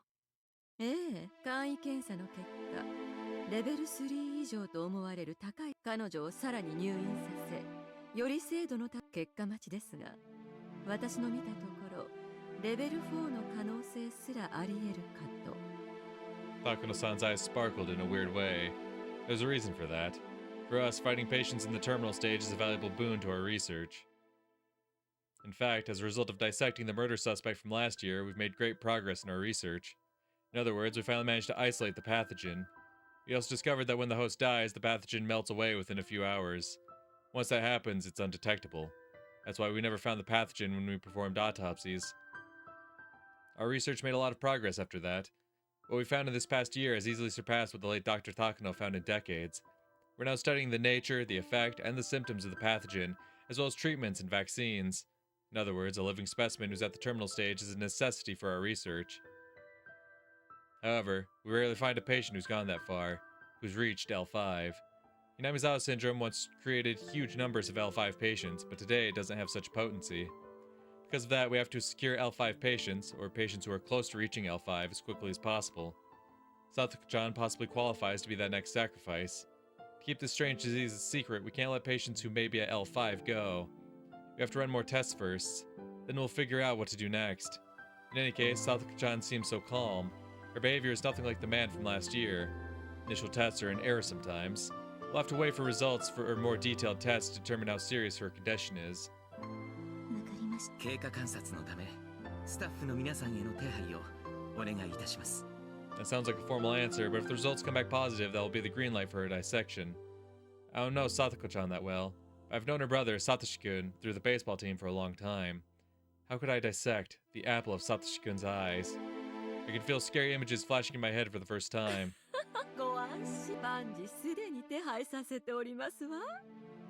She smiled as if telling me that the dissection is already being prepared for, too. Is it just her who's smiling? Am I smiling like her, too? When I dissected the man last year, I did feel guilt beforehand. But once I started, it was like I was in paradise. All the pieces of the puzzle that were left by the late Dr. Takano fell into place, and at the same time they didn't. How exciting it was. Knowing that we were the first ones to take the first steps to solve a mystery, that is. I don't even know how to explain this feeling to those who have never experienced it. There's no way to describe it with words. The only thing I could say is that even a year later, I still remembered it vividly. So if the results show that Satoshi-kun's beloved sister is to be dissected, can I control myself? Can I stay calm? But that means I'm a failure of a human being. I know very well that the Hojo family was treated poorly by the villagers, and I know that Satoko-chan had to go through. Also, I know Satoshi-kun loves his sister, who is his one and only blood relative. How can I dissect Satoko-chan using my research as an excuse? I didn't feel much guilt for the man from last year, but I feel unbearable guilt towards Satoko-chan. That means what I did last year was very sinful. I don't care if a stranger dies. I don't want Satoko-chan to die. That's not right. All lives are equally precious. I tried to convince myself that he was a violent murderer. But maybe he only became that way because he was at the terminal stage. I don't know anything about him before he became deranged. Maybe he was a model citizen who was worthy of respect. Unfortunately, he became ill and ended up doing what he did. Maybe he was a victim himself, just like my father. I know more about Hinamizawa syndrome than anybody. This disease makes people act in bizarre ways, without those people realizing it. So when the people at the terminal stage do such strange and violent things, one should be sympathetic. I already knew that back when I decided to go down this path. I should have remembered it sooner, but I only did just now. I finally realized what sinful research I'm working on. Satoko Hojo's detailed test results came back. The results say L5. She's at the terminal stage of the terminal stage? It's actually a surprising result. In last year's case, the patient was extremely deranged. According to Takano-san's records, he complained about itching coming from the lymph nodes all over his body and wanted to claw at his throat, just as the late Dr. Takano mentioned. But Satoko-chan isn't displaying such symptoms. Even in the late Takano's data, throat clawing is said to be a characteristic symptom of terminal stage patients. However, not all patients experience that symptom. Besides, emotional expression is very different in each person. Even if it's the same emotion, one patient may express it rather violently, and another may express it calmly. There's no way of knowing just by looking at a person. But Satoko-chan's detailed test results say that she's at the terminal stage L5. In other words, she may be feeling what the man from last year was feeling. It's just that she isn't expressing that feeling in the same way the man was. Hinamizawa syndrome affects the frontal lobes of the brain. It stimulates the most primitive of emotions, doubt, very strongly. As a result, terminal patients are trapped in delusions and paranoia and end up committing horrible crimes. Satoko-chan seems to show improvement when she's exchanging friendly words with Satoshi-kun, but there's a paranoia stirring inside of her that may put her in a deranged state at any moment. I can't let her leave the clinic like this. However, if things go according to the manual, I will have to make a decision on her dissection. My decision will only be a formality. I can't actually refuse.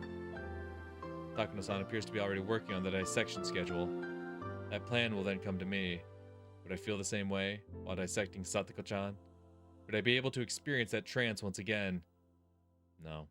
The question is, can I fight the temptation? As I pretend to question myself, I'm letting Takano prepare things on her own. By doing so, am I passively agreeing to Satoko-chan's dissection? If possible, I want to save Satoko-chan. I don't want her to be a sacrifice for this research. I don't want to dissect her. Then what about the man from last year? Do I only care about the lives of the people I know? If I don't dissect her, do I let her live and leave the clinic?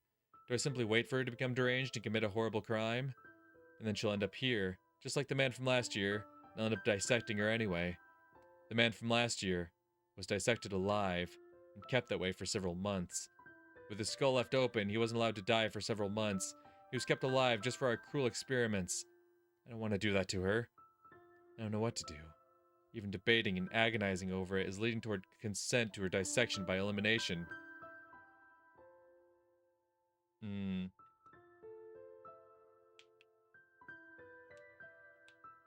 And then ultimately, in his attempt to save Satoko to help pacify Satoshi, in the end, he ends up having to dissect on Satoshi because he was trying to save Satoko. Damn. Damn. So we have Satoko's test results.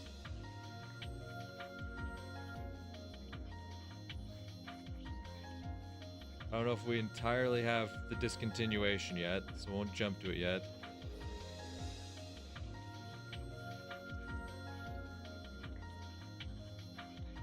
An L5 stage patient's dissection is required. Well, I think we have one of those already, but we still need the Queen's participation. We have Satoko's hospitalization taken care of. We still need the death of the construction matter for the 24th fragment. That seems to be the only thing I need for the 24th fragment.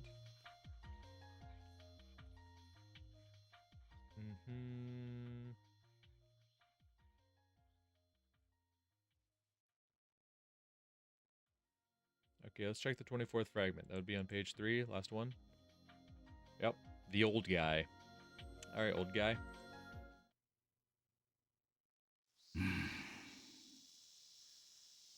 I don't know what to say.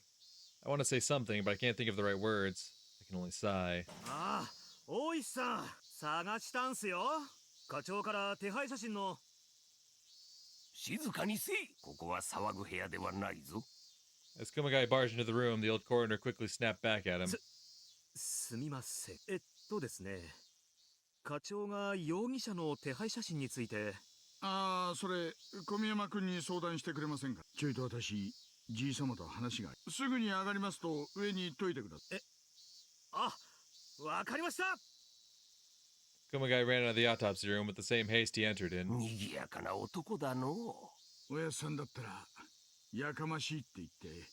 お前さんも少し上に戻った方がいいぞい。ここの空気は慣れんやつには合わん。そうですね。あんまりサボってると私もげんこつを食らっちまいそうです。獅子骨界隈じゃチンピラも避けて通るお前さんをツモの切り方が悪いとげんこつを食らわせてきたのは後にも先にもこいつだけだったの。容赦のない人だったな。本当の親父よりげんこつもらった気がしますよ。本当も嘘もないわい。お前さんが本当の親父だと信じてたなら。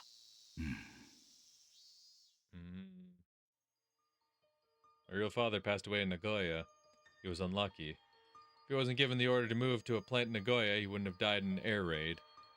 If he could have rode it out another half a year or so, then the war would have been over. I was sad, of course, but I was grown up enough by then that I didn't cry into the ground like my mother did. But people feel sadness in different ways. For some people, it comes all at once as an overwhelming wave. Others feel sadness gradually, over a long period of time. I think I was the latter. When he was alive, I only thought of him as annoying. In my mind, I even cursed him with questions about why he avoided the draft. And I thought my feelings towards him would always be the same. Then the war ended. As I saw families and friends being reunited with joy as they came home from the front, it finally happened. I grieved for my father's death. Japan was filled with people who were sad and full of despair. I knew I wasn't the only one whose life ended up that way. But I remember I was very, very heartbroken. After the war, the nation completely changed. As a policeman, the environment I worked in went through sudden changes too. In order to forget my sorrow, the only thing I could do was devote myself to my work. 私は闇米の取り締まりばかりやらされてましてね。鉄道主要駅で旅客を抜き打ち検査するんですよ。そりゃもうゾロゾロ引っかかりましたっけ。僕らのあたりはこの辺じゃかなりでかい闇市が立ちましたからね。大阪界隈からはるばる買いに来てる連中も大勢いましたよ。After the war, Japan faced a chronic shortage in food supply. To those ends, the nation instituted a food rationing program by signing the Food Control Act. but the rations the government provided weren't even close to being enough to feed families. Therefore, people had no choice other than buying food and supplies on the black market. The government hardly had enough food for rations, but there were somehow plenty on the black market. The dealers there sold at outrageous prices, and some of them became quite wealthy. The Sonozaki family made their money through the black market. That's another story. The government didn't bother arresting these dealers. For their money, they were able to buy off the top members of the police department. Instead, they decided to go after the people buying the goods, and even confiscated the rice they bought by selling everything they owned. Yeah, I remember that. Wasn't there a prosecutor who starved himself to death? 皮肉な事件もありましたね。闇米は一切食わないと公言した判事が餓死したのが昭和22年でしたっけ。ひどい話でした。法律に従ってたら生きていけないことを法の番人である裁判官が自ら示したんですからね。 That prosecutor had grown tired of the government charging people with doing whatever they could to survive. And he proclaimed that he was never going to buy black market rice again. In 1947, he starved to death when he was only in his mid-30s. The law prohibited people from buying black market rice. That was the only way to survive. In that case, was the Food Control Act a bad law itself? The death of the prosecutor was seen as a desperate message to the government about the unjustness of that law. 米の袋を抱えた連中を次々と引っ立てて駅脇の臨時の検問所に並べましてね。まるで戦時法廷みたいな感じなんですよ。次々ポンポンと没収して引っ取られていく感じです。ご婦人方はみんな泣かれるんですよ。その米を買うために彼らは家財を売り払ってるんです。それを没収されたらどうやって飢えた子供たちを食わせればいいのかと。道理だな。皆さんも敏感でしてね。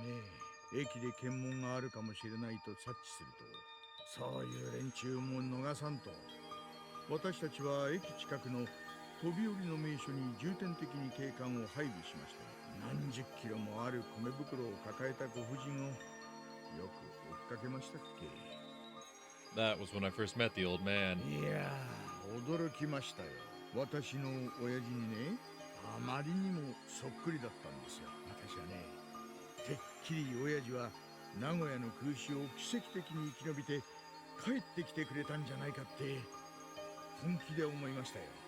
I was chasing a man who was running away from the inspection point. There was no way for him to run with a heavy bag of rice on him. So either he'd get arrested with that illegal rice or escape by ditching the rice that he bought by selling all of his belongings. In other words, if a person's being chased by the police, that person can't provide his family any rice to eat. Of course, I feel guilty about that. I knew people had to buy the rice to survive. So we had a tacit agreement to let those who ditched the rice and ran get away. So I always thought the same thing as I chased them. Please, throw it away. I didn't want to catch him, because I didn't want to hear him crying and pleading in distress. It was then that the old man showed up. He looked exactly like my dead father. I was dumbfounded. Then all of a sudden he punched me in the head. If a father disciplines you, as a child, you lower your head in apology. I was so happy to see my father alive that I couldn't hold my joy in. The old man said, "Let him go." I heard his voice, I realized he wasn't my father, so I thought I'd arrest him for assaulting a policeman. But a young man, like me, who barely grown any hairs yet, was no match for an older man used to fighting. いや、たっぷり説教をもらいましたよ。大通りの真ん中でぶちのめされた挙句に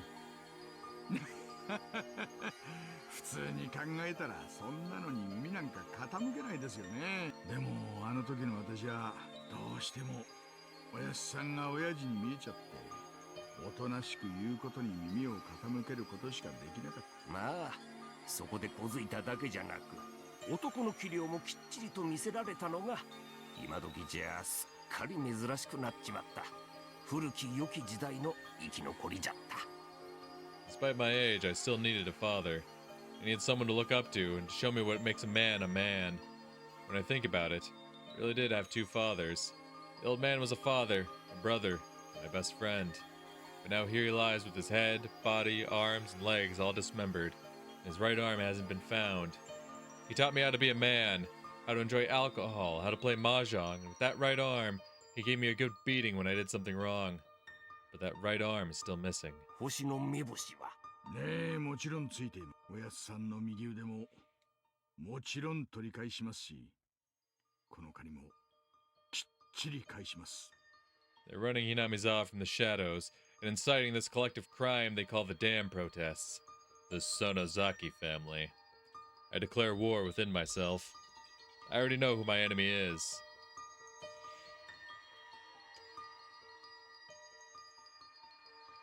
Well, that is another check on our bingo card. Oishi's war declaration.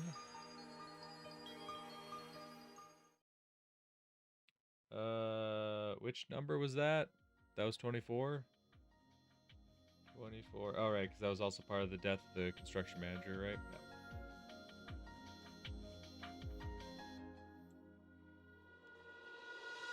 So that one's checked off.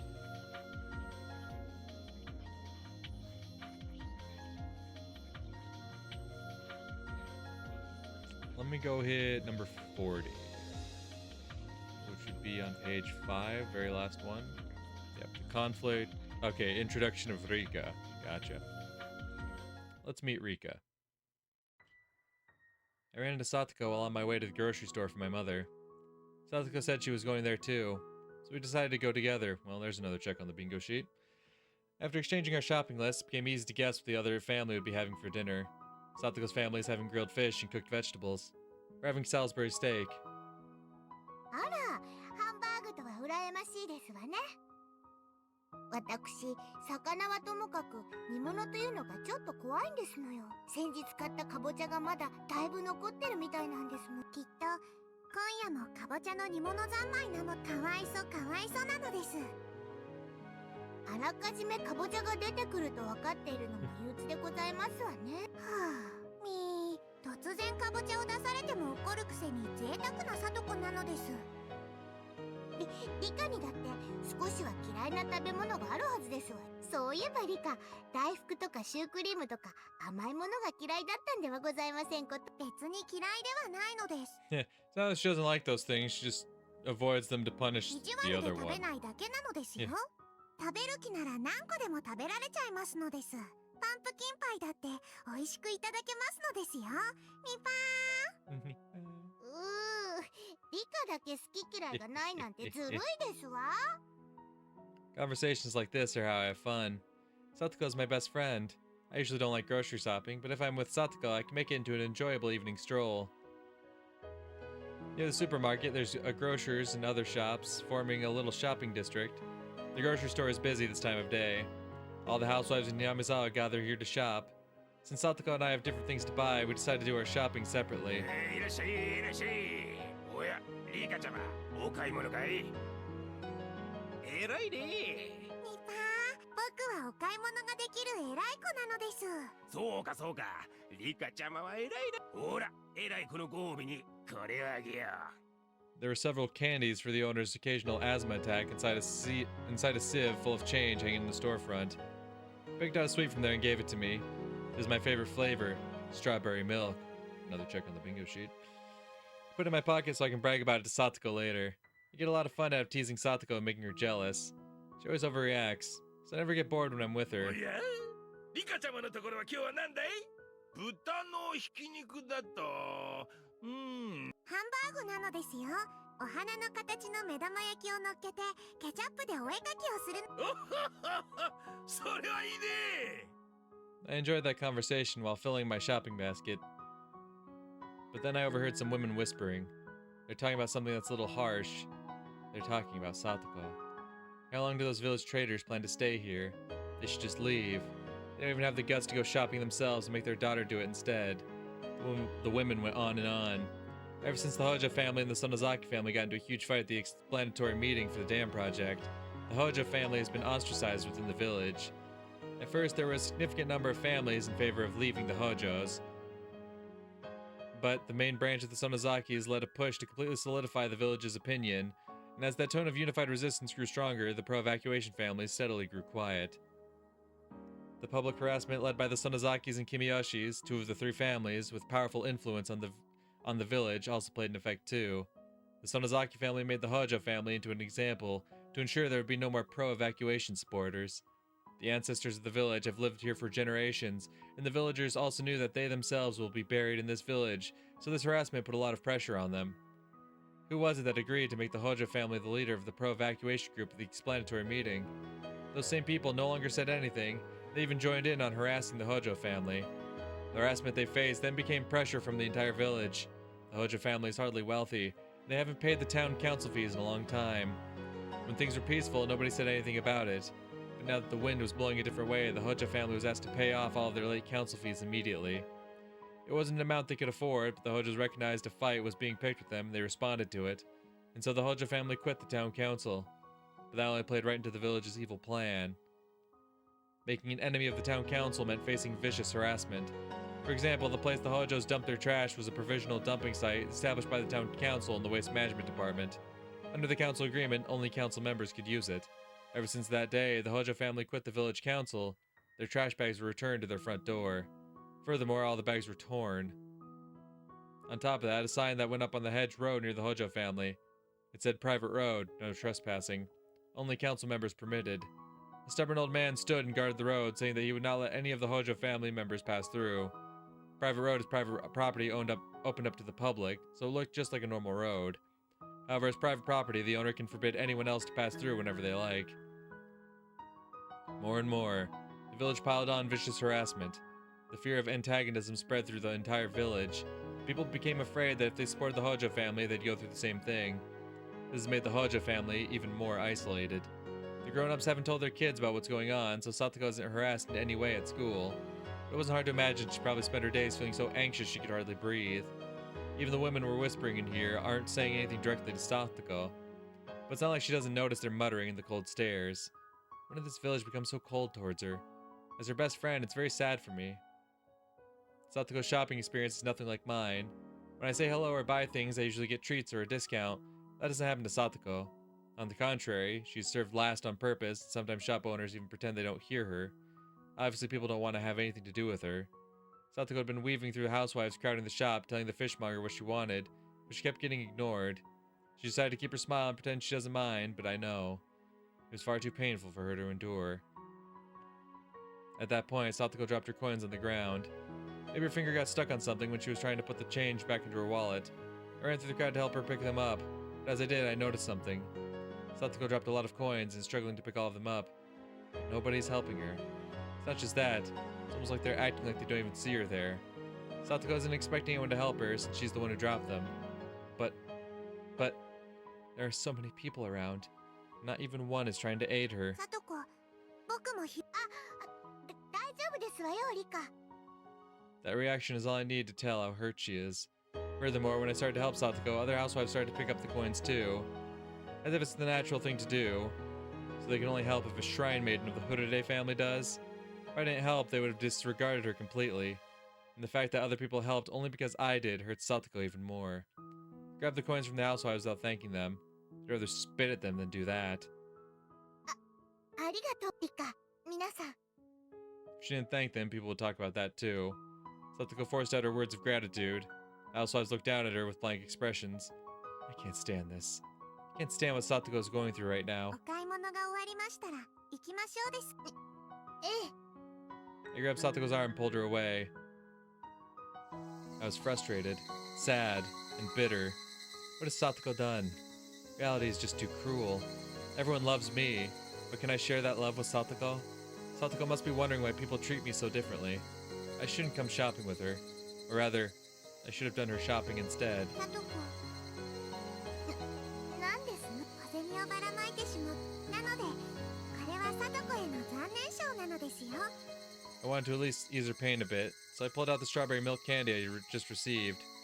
But Satoko refused to take it. その飴はリカがもらったものではありませんの。 My hand froze.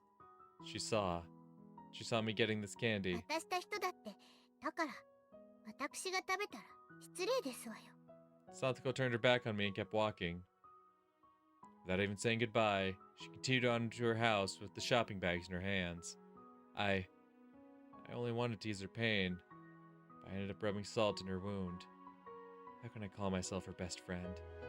If I could, I would have crushed the candy right there. Damn. At least you know for sure Rika's a fucking top tier homie. That nothing about that was ever you know, an act. But strawberry milk candy is on the list, as well as Rika and Satoko going shopping on the list.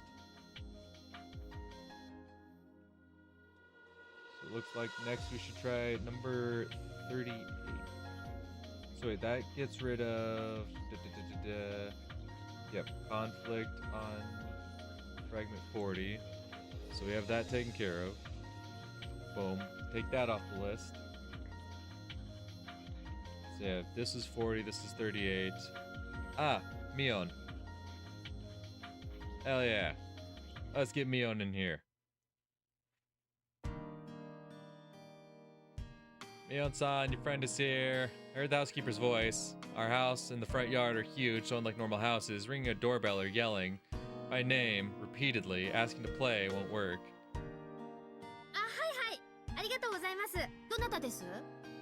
Rika Furede-chama. あー、来たね来たね。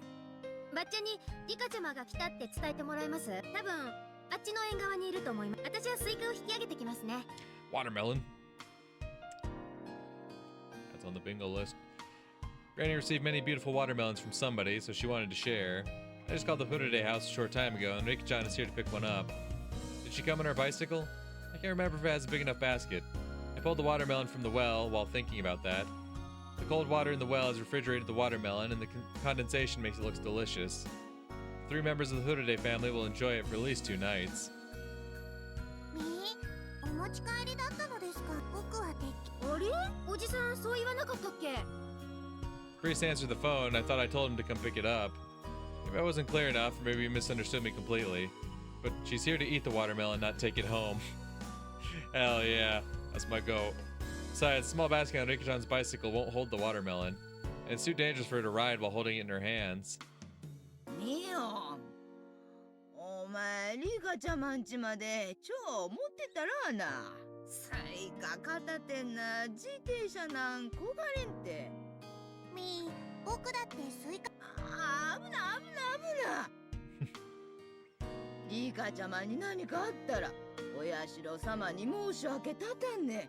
うちのミオンが運ぶんね。はいはい。任せられたったら、じゃあついでに神主さんにご挨拶でもしてこようかね。No matter whether she rides or pushes her bicycle, Rika-chan's hands will be occupied. So I'm going to carry the watermelon. The sky is turning auburn in the sunset.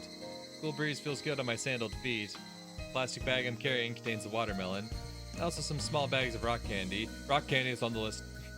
If her mother finds them, she'll take them away, so we decided to eat them before we got to her home. We opened the bags and enjoyed the rock candy. Rika-chan isn't an exception.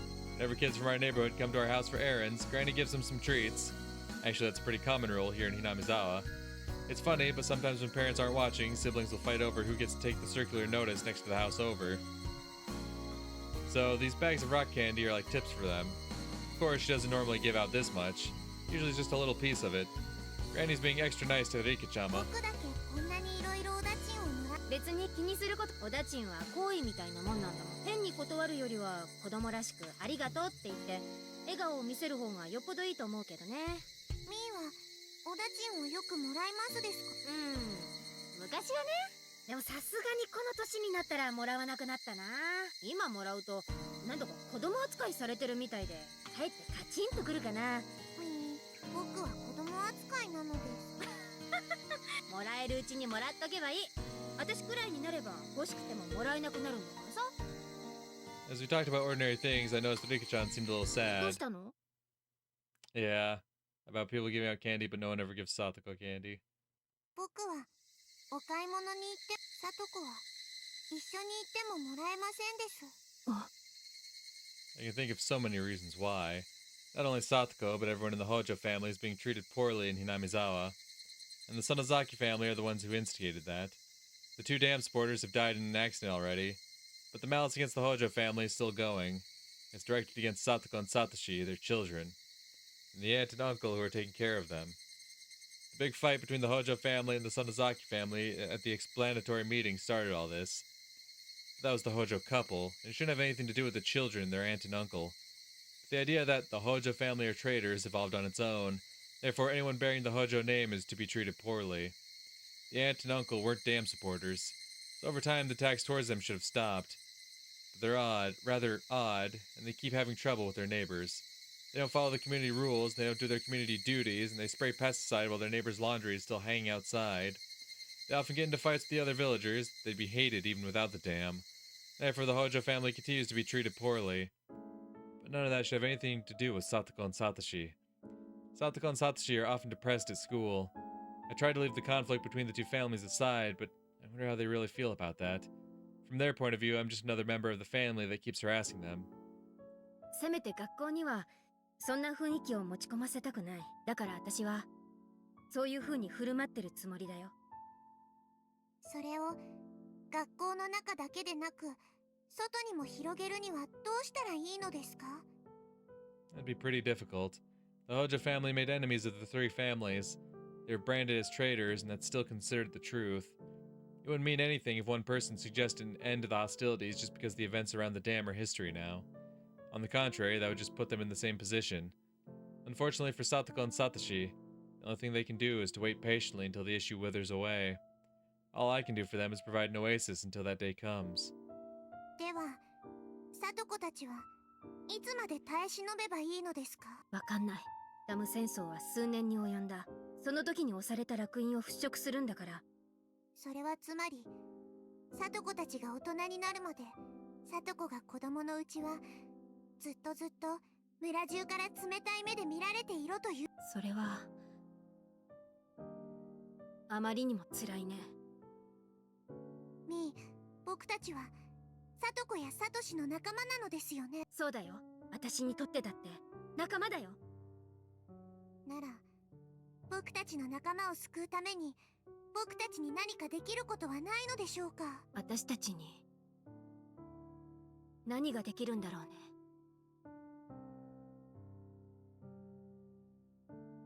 Even if the Sonozaki family declares that the dam conflict is over, so the Hojo family are no longer outcasts, that won't solve the problem. It's not that simple. In the first place, Granny hates the Hojo family and won't suffer their name to be mentioned in her presence. It's not a matter of someone forgiving another. It's a matter of very complicated ties between the people in this village. It's absolutely terrifying to have them as your enemies. Everyone knows that very well, and that's why they maintain good relationships with their neighbors. However, if you make enemies out of them, you'll have to face the consequences. That's the unwritten law of the Japanese community. And the Sonozaki family is a part of this unwritten law. Now that the Hojo family are outcasts, not even the Sonozaki family can overturn the situation. ひなみ沢のことは、ひなみ沢の人間にはどうしようもないということなのでしょ。悲しいけど、そういうこともあるかもしれない。もし、聡子を救う人が現れてくれる、それは、村のしがらみにとらわれない。でも、そんな人、村の外から誰かが助けに来なければ救われない。Like Riki-chan says, would a knight in shining armor from the outside world ever come here? Would that person bring in a new wind to this village that has been filled with stale air for hundreds of years? No way. That's just wishful thinking. Time will solve the problem someday. Till then, I have to be their ally. Can't think of anything else I can do for them. So Riki-chan and I crunched on our rock candy. We can only pray that people will forgive Satoko and her family sooner rather than later. Riki-chan gently broke the heavy silence. きっと村の外からしがらみにとらわれない人がやってきます。そうだね。ダム戦争も終わったんだから、また分譲地に外から人が引っ越してき、近い年の転校生とか来れば楽しいだろうに。来ます、きっと。そして彼と力を合わせて、それが私たちの未来を閉ざす3つの錠前に対する最初の鍵。 The first key to one of the 3 locks. Interesting.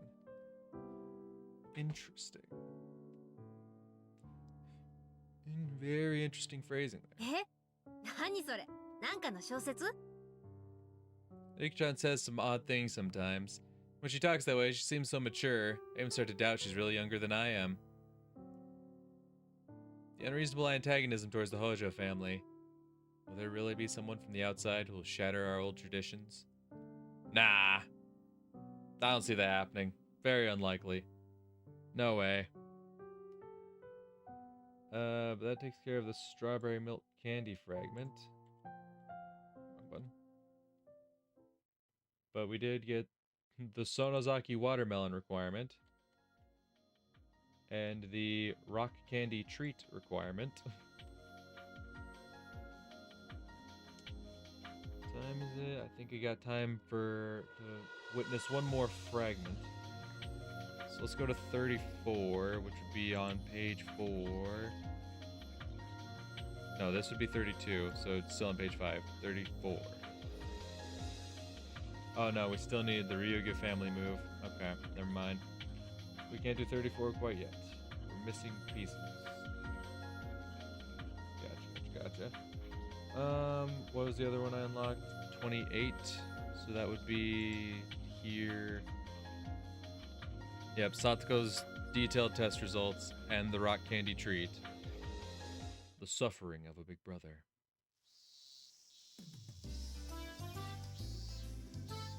A group of boys are playing baseball under the powerful sun. The sound of cicadas makes the heat stand out even more, but to those boys, it's just another kind of cheering from the crowds. Of course, they go through training exercises to build stamina. But the boys don't actually like such routine activities. What they look forward to the most is the free game after practice. The school in Inamizawa is actually borrowed from the forestry service. The schoolyard is made of gravel, so it's not very appropriate for playing sports on. Compared to that, the grounds at the school in Okonomi are properly maintained for athletic activities, so the kids grow even more energetic when they come here. Kids from Inamizawa really don't care if the ground is made of gravel or not. The other instructor is watching the game, so I decided to go get some drinks for the team. 監督、どこへ行くんですか？皆さんにジュースを買ってこようと思い、もしよかったらサトシ君も手伝ってくださるととても助か。はい、お手伝いします。 Satoshi-kun decided to come along with me.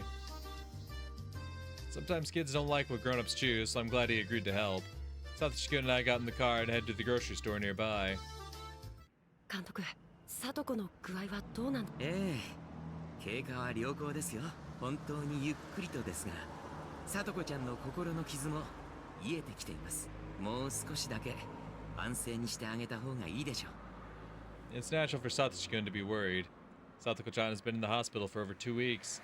Of course, he doesn't know his sister has Hinamizawa syndrome. Not only that, she's almost at L5. She could become deranged at any moment. He believes she's depressed because of the shock of their parents' accident. He came to the clinic every day to cheer his sister up, but Satoko-chan has become emotionally unstable and was showing some dangerous symptoms, so we called off the visits. I had to check on the bingo sheet. In fact, Satoko-chan is not doing so well. L5, the stage Satoko-chan is at, is a very abnormal one. The man from last year who was at the same stage was acting so abnormal that even a drug addict in his final stages would have turned and ran. There's no guarantee Satoko-chan won't fall into the same condition. When we performed the autopsy on the man last year, we learned the true identity of the syndrome and gained a great understanding of his mechanisms. We even discovered some important facts that may lead to the development of a cure. However, we have yet to find a method of actually curing the disease. So, if Satoko-chan becomes unrecoverable, we may have to dissect her just like we did the man from last year. How can I tell Satoshi-kun about his sister's situation? All I can do is make vague comments and lie to him that she's recovering. What if she becomes much worse? That would make me an unforgivable liar. The tiny bit of conscience that remains in me hurts. もし監督のもうしばらく入院させてもらった。それはどういう意味ですか？ I thought you wanted her to come home as soon as possible, so I'm a little surprised. いえ、実はあまりおばさん一家とも馴染めていない。サトコちゃんがご両親とあまり良い関係ではなかったと聞いて、新しく預けられたおばさん夫婦ともなのですか？サトコは大人にはあまり心を開かないので。 Satoshi-kun has told me about their family background. Their mother's constant remarriages wounded her children deeply. Satoshi-kun was able to overcome it, but Satoko-chan was too young to be able to do that. That left her traumatized, and she now has the tendency to distrust or dislike guardians who aren't related to her. Actually, nobody would like a guardian who isn't related to them. It's not just Satoko-chan, but usually people try to deal with that, even if they don't like it. I guess Satoko-chan's not capable of that. おじさんはあまり家に帰ってこないし、おばさんがものすごくサトコに絡むんです。どうしてそんなに嫌われてしまったんでしょうね。 I can guess why.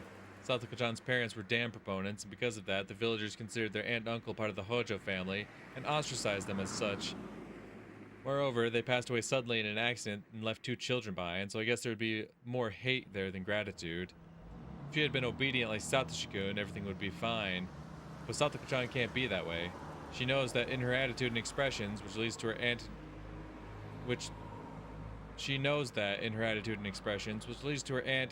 her and her aunt, dear God, having a big fight. おばさんに聡子の事情をなかなか分かってもらえなくて。その度に聡子ちゃんをかばってあげるサトシ君はお兄さん、今や聡子ちゃんにとって。そうですね。そんな気がしてます。Satoshi-kun said with a slight hint of a sigh. He doesn't say it, but it seems Satoshi-kun has grown tired of having to cover for Satoko-chan every time she and her aunt have a fight. He's a good person as well as a good brother, so I'm sure he'll do anything to cover for his sister. That's a very exhausting thing to keep doing forever. Satoshi-kun was already doing that when their parents were alive, and eventually his mental equilibrium couldn't handle the strain. He grew sick and he visited my clinic. I thought his circumstances might have improved after their initial cause, his parents, were gone. But it seems things were even worse than before. わかりました。そんな状況で聡子ちゃんを退院させたら入院費のことは聡子ちゃんが本当の意味で回復するまで私が責任を持ってお預かりします。While trying to pretend I'm listening to his request, I feel a little disgusted at myself for making such selfish excuses. I'll make sure. Takano-san is working on her dissection plan as we speak. お願いできると僕も少しだけ助かります。はい？いえ、聡子がもうしばらく入院しててくれ思っただけです。それは聡子が帰ってきたらどうせまたおばと喧嘩をするだろうと思います。そうしたらまた喧嘩や怒鳴り声ばかりの日になって聡子はずっと入院しててくれるのが一番僕にとって気楽嫌になります。サトシ君。Satoshi-kun is a great big brother who always sticks up for his little sister. That doesn't mean he doesn't feel burdened. そんなことを考えてしまうなんて、そうだと思えば思うほど。Satoshi-kun said, sniffling once. His expression was one of anguish, as if truly feeling his own sin. That's another mark for the bingo sheet. His desire to be a model big brother is putting himself under great pressure. I feel bad for Satoko-chan, but I also feel bad for Satoshi-kun in a different way. As someone who knows the both of them well, I feel that I must be their ally, since they don't have anyone else who cares about them.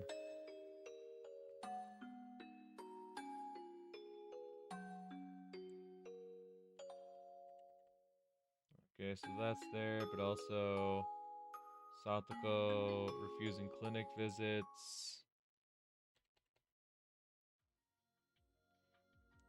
Time. Alright. So then we can take off rock candy treat.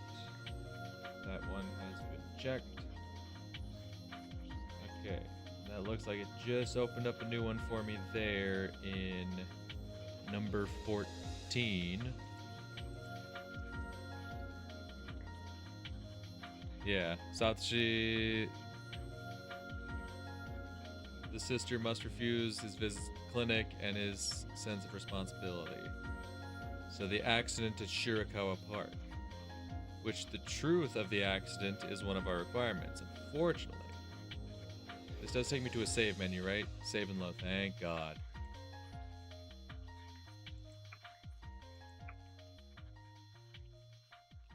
Okay, great.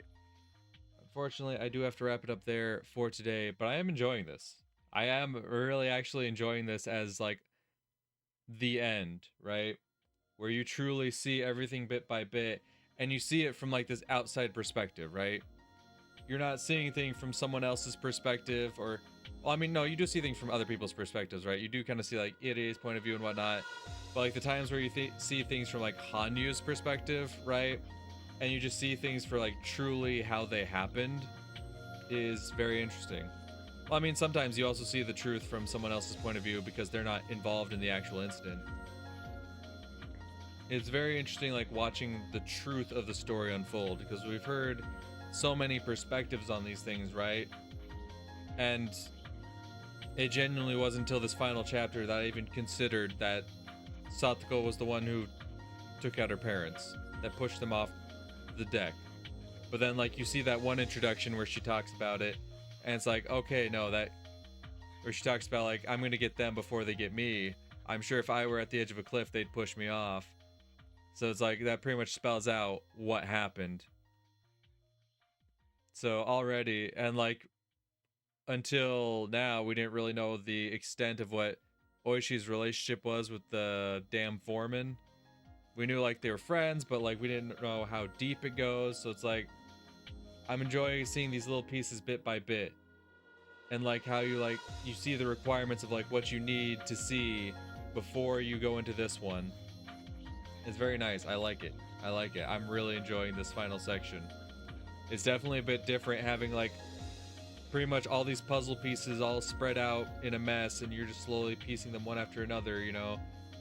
You have your little edge pieces, right? Which are like the ones that are required first. You have to see these ones first. Those are like your edge pieces. And then you slowly take your other puzzle pieces and you fill in the gaps. I'm enjoying it. I really am. The fact that there's still so much more I haven't seen yet. It's very, very interesting to see what more we get out of it. What more we see on... I'm excited more so to see what's more on Takano's side. Because, like, obviously I'm excited to see, like, the gang come together and be friends and whatnot and overcome this fate. Like, that's going to be great. But we essentially saw that, right? With Chapter 7, that shows us that happening. It's just the fact that they were missing out, apparently, on Hanyu's belief, right? But I'm there's a definite... I'm still waiting on that definite turning point for Takano. That definite turning point where it's just like, or at least an explanation that makes her final moments in Chapter 7 make sense, right? Why wiping out this village and essentially burying her grandfather's research, like, what part of it makes sense? That's what I'm waiting on. Yeah, but like I said, I am gonna have to wrap this one up here for today. So thank you to everyone watching. Hope you enjoyed it, and hopefully I will see y'all in the next one. Until then, peace.